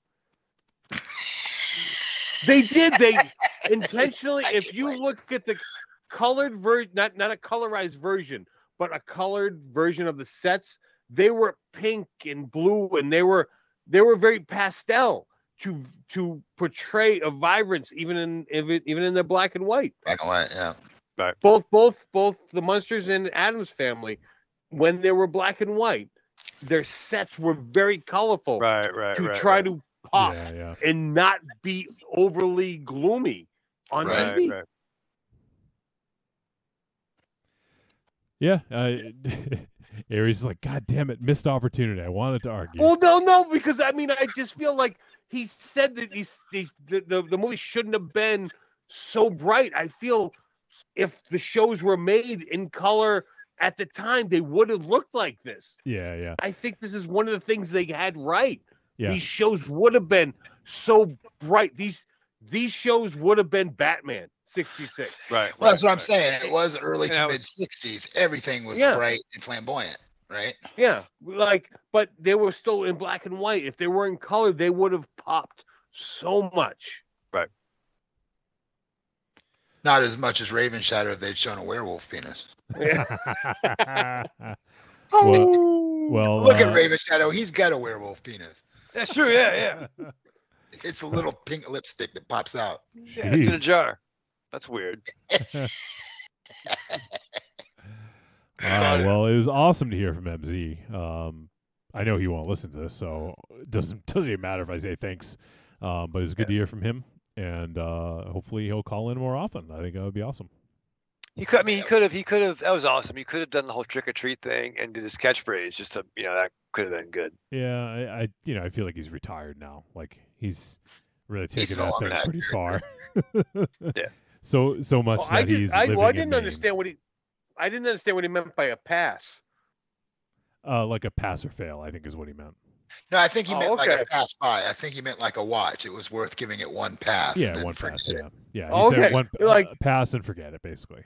Because that's why when I say it's a pass, like forget it, like pass by. Yeah. That's why I was like, I was confused. That's why I needed clarification. That's why trick or treat would have worked so much better. I agree with you. No, that's why. Right? Yeah. Well, he did say it was like it was a trick, but it was sort of on the, he was on the fence. So he was all over the place. Like you could not pin it down. That's MZ for you. Somewhere there's probably a cry for help in there. If you stomp it at certain moments, there's a code. If you break his words down, fucking it spells out help. If we take the first letter from every word he said, count it down by 6, and then up by 2. Translate it through Latin. Yeah, transcript of that, and we'll highlight. Yeah, get me out of Maine. You guys should remake American Treasure, but it really just is all about deciphering the clues MZ has left around on notepads around town. What does this mean? You mean National Treasure? National Treasure, yeah, whatever. Yeah. But it turns out it just breaks down to get me a hot dog from Aunt Brad. Yeah. Drive it up here. Nice. Yeah, I can relate. I've traveled some crazy distances for fucking food. That's why that movie Harold and Kumar Go to White Castle wasn't so far-fetched for me. It's like I have been with high people, and I have had high people get a thought that's like, I only want a barbecue sandwich from this one specific place over in Savannah. Get in the car, bitches. We're going. I've done that shit for unspecific food. I want to go to Boston and get something. What? I don't care. I just want to go to Boston. It just has to come from Boston. Okay, it's 4 a.m. Like nothing's open. It doesn't matter. We'll be there when it opens. Yeah, when we get there, we'll be out early. First in line, bro. Well, it wasn't for food, but we did that once for the Words and Pictures Museum, Raven Shadow. Remember? That's true. That's true. Like completely off the cuff at like 2 a.m. Oh, do you guys want to go there tomorrow? Let's drive there and just hang out, get breakfast, and then we'll go. And of course, we went on the one day that they're closed. Apparently Monday, yeah, because They it close was on Sunday Mondays. night. Yep. And some of us may have been between jobs, but apparently everything in Northampton is fucking closed on Mondays. Yep. But you know something? There used to be a Shoney's that had a breakfast bar that opened at 4 o'clock in the morning, and it was halfway between Charleston, where I lived, and Columbia, where we used to do a lot of out-of-town gigs. And I remember fucking packing up, getting in the car, and be like, if we get the first spot to wait in line as soon as that breakfast bar fucking opens at 4 o'clock, and you'd get there and it was nothing but half a parking lot full of truckers and half a parking lot full of musicians that were traveling the fucking street between gigs. And it was just like such a weird gathering, but all of a sudden those lights would kick on and everybody was like moseying into the door and everybody's like, what's up, man? I don't know. I'm getting to the pancakes first, you know? So I can relate. That's how I picture most Waffle Houses for some reason. Oh, 100%. Half truckers, half musicians. Yeah. Maybe a sprinkle of rednecks. Just well, they're usually the truckers and the musicians too. Yeah. In my neck of the woods, there were a lot of country bands traveling up and down too, just as much as us rock dudes. So yeah, 100%, man. But you know what? At 4 a.m, when you're coming down either off a drunk or a high, and you're ready to shove fucking eggs and toast in your face, everybody's getting along because we all got one. We've got all one motivation. I just want to eat so much that when I get home, I pass the fuck out. Yep. Although if you're touring, you don't want to shit yourself, right? Oh, that has happened, dude. Let me tell you another thing about I-26 between Columbia and Charleston. There are several different pull-off spots where urine and feces are fucking quite prevalent in that road. If those eggs are fucking a little too wet, you know what I'm saying? It's happened. How many glory holes did you stop out of the way? I'm fucking with somebody because they're fucking standing there with their dick out. And I just take a shit on the hole. And on that Surprise, note, oh my god! Woo-ha! Yeah, woo-ha! Surprise, motherfucker! All right, what a beautiful sentiment to leave on, I think. Did you say sediment? Yeah, sediment. I want to pour concrete all over the end of this episode.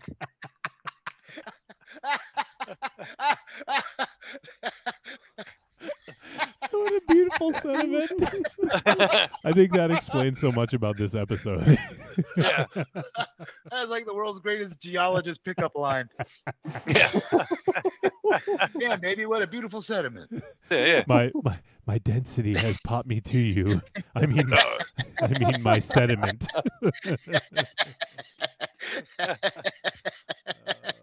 Yeah. You guys are so fucked up. We're fucked up. I am such a nice person unless I'm here. All right, we gotta wrap this up. It's almost fucking midnight. Raven Show's on vacation. I'm on like fumes right now. Rocky's on like tons of pot. Yeah, gas. I'm going to play Xbox when I leave you, motherfucker. You can't even see your eyeballs anymore. You're so, like he's gonna be singing that Dragula song to himself the whole night. Mom, I never toked out. I never toked out. I never toked off to anything. Except maybe this Bob Marley record. All right, so Rock, tell the folks what's going on now that you're here and Frocky is gone. Tell folks about No Man and where they can find your stuff and any updates on the new album. I know obviously a lot of stuff going on, but what's going on in your neck of the woods? You can find all the No Man stuff and the Blacklight Clergy stuff on both my YouTube channel and all the streaming services. So KNOWMAN, you can find it there. There was hopes that end of October would bring the new No Man album, but I had a flood in the studio and had to disconnect everything, and it is now all sitting on the other side of the studio until the floor is finished. So everything has been delayed. But yeah, you can check out No Man is my personal original stuff. Blacklight Clergy is a fun little 80s pop into dark and heavy territory cover project. And then me and my compatriots that I perform live with, Sarah and Candace, I've started working on some material with and for them. And we perform under the moniker of Harlequin Riot. There will be a Facebook page coming soon that you can join to follow us there, but we will be recording some original material with that as well, with Candace and Sarah sort of being the lead figures on those projects. So lots of things gonna happen once my studio gets put back together. Also, I do a fucked up Star Wars podcast with some other douchebags fucking on Wednesday. So you can tune into that shit and find out what kind of crazy shit Andor is going to be doing with those fucking space dildos he bought last week. So yeah, you can hear Rocky with me on the Force Insensitive Star Wars podcast. Currently, we are doing breakdowns of Andor as the episodes drop. We do same day, so you can check that out later in the day or the next day whenever you get your podcasts. So, all right, well, that is going to wrap this one up. So, Rocky, we appreciate you coming on, even though you picked the Munsters. Dude, I didn't even pick my nose tonight, so you can eat a bag of fucking dicks. Anyway, Raven Shadow, you know I love you, man. I want you and Marion to have the best fucking time and give Ollie all the rubs for me. And you got it, bud. I fucking look forward to our. I'm going to dive into Stargirl once my wife returns from England. Nice. So I also want to say, if Corny's still watching, I started jamming on Atlanta a little bit this week. So that's a pretty good show. I'm enjoying it. The humor is not lost on me. Aries, I love you, man. I'm glad you didn't want to kill me after this. Prove it. Still breathing, bitch. And snort them nuts. Snort these nuts. Woo-ha, woo-ha. You can snort my nuts. But I do love you guys, and thank you guys for having me on. I have the best time when I'm here. I told Raven Shadow a couple of weeks ago, I was like, at the end of the day, whatever movie you guys are watching, the fact that I get asked to come on and just laugh with you motherfuckers makes my week so much easier. Well, when I knew your wife was going away, I felt like it was my responsibility to keep you out of trouble. So, did she send you messages? Are you guys corresponding about how to fuck up my? They're like, Rocky's not going to have me around, so you need to doubly fuck up his life this week. So fucking make it equally terrible, so that when I get back, he's not fully fucking alive. No, there's so no. Are you saying dealing with us is like dealing with your wife? Not you guys. Terrible? I'm saying that Johnny knows my wife. Yeah. And they're both equally into just making life difficult for me from time to time. And when they're together and I'm in the room, I have played video games with these two fucking insufferable motherfuckers. So I'm just going to tell you right now, I don't trust either one of them to not have some conspiracy to push me into an early grave. But I love Aries and Raven Shadow the most. Oh, there you go, Raven Shadow. Thank you. But Johnny, every Wednesday, I just try to find another way to stick it in sideways and break it off, motherfucker. Is that on Rule 34? It will be as of next week. But anyway, thank you guys a lot, man. And Johnny, I do love you, man. But I always have a blast on here. So thank you guys. Yeah, you got it, man. It's always a blast having you on. So we'll have to do it again sometime soon.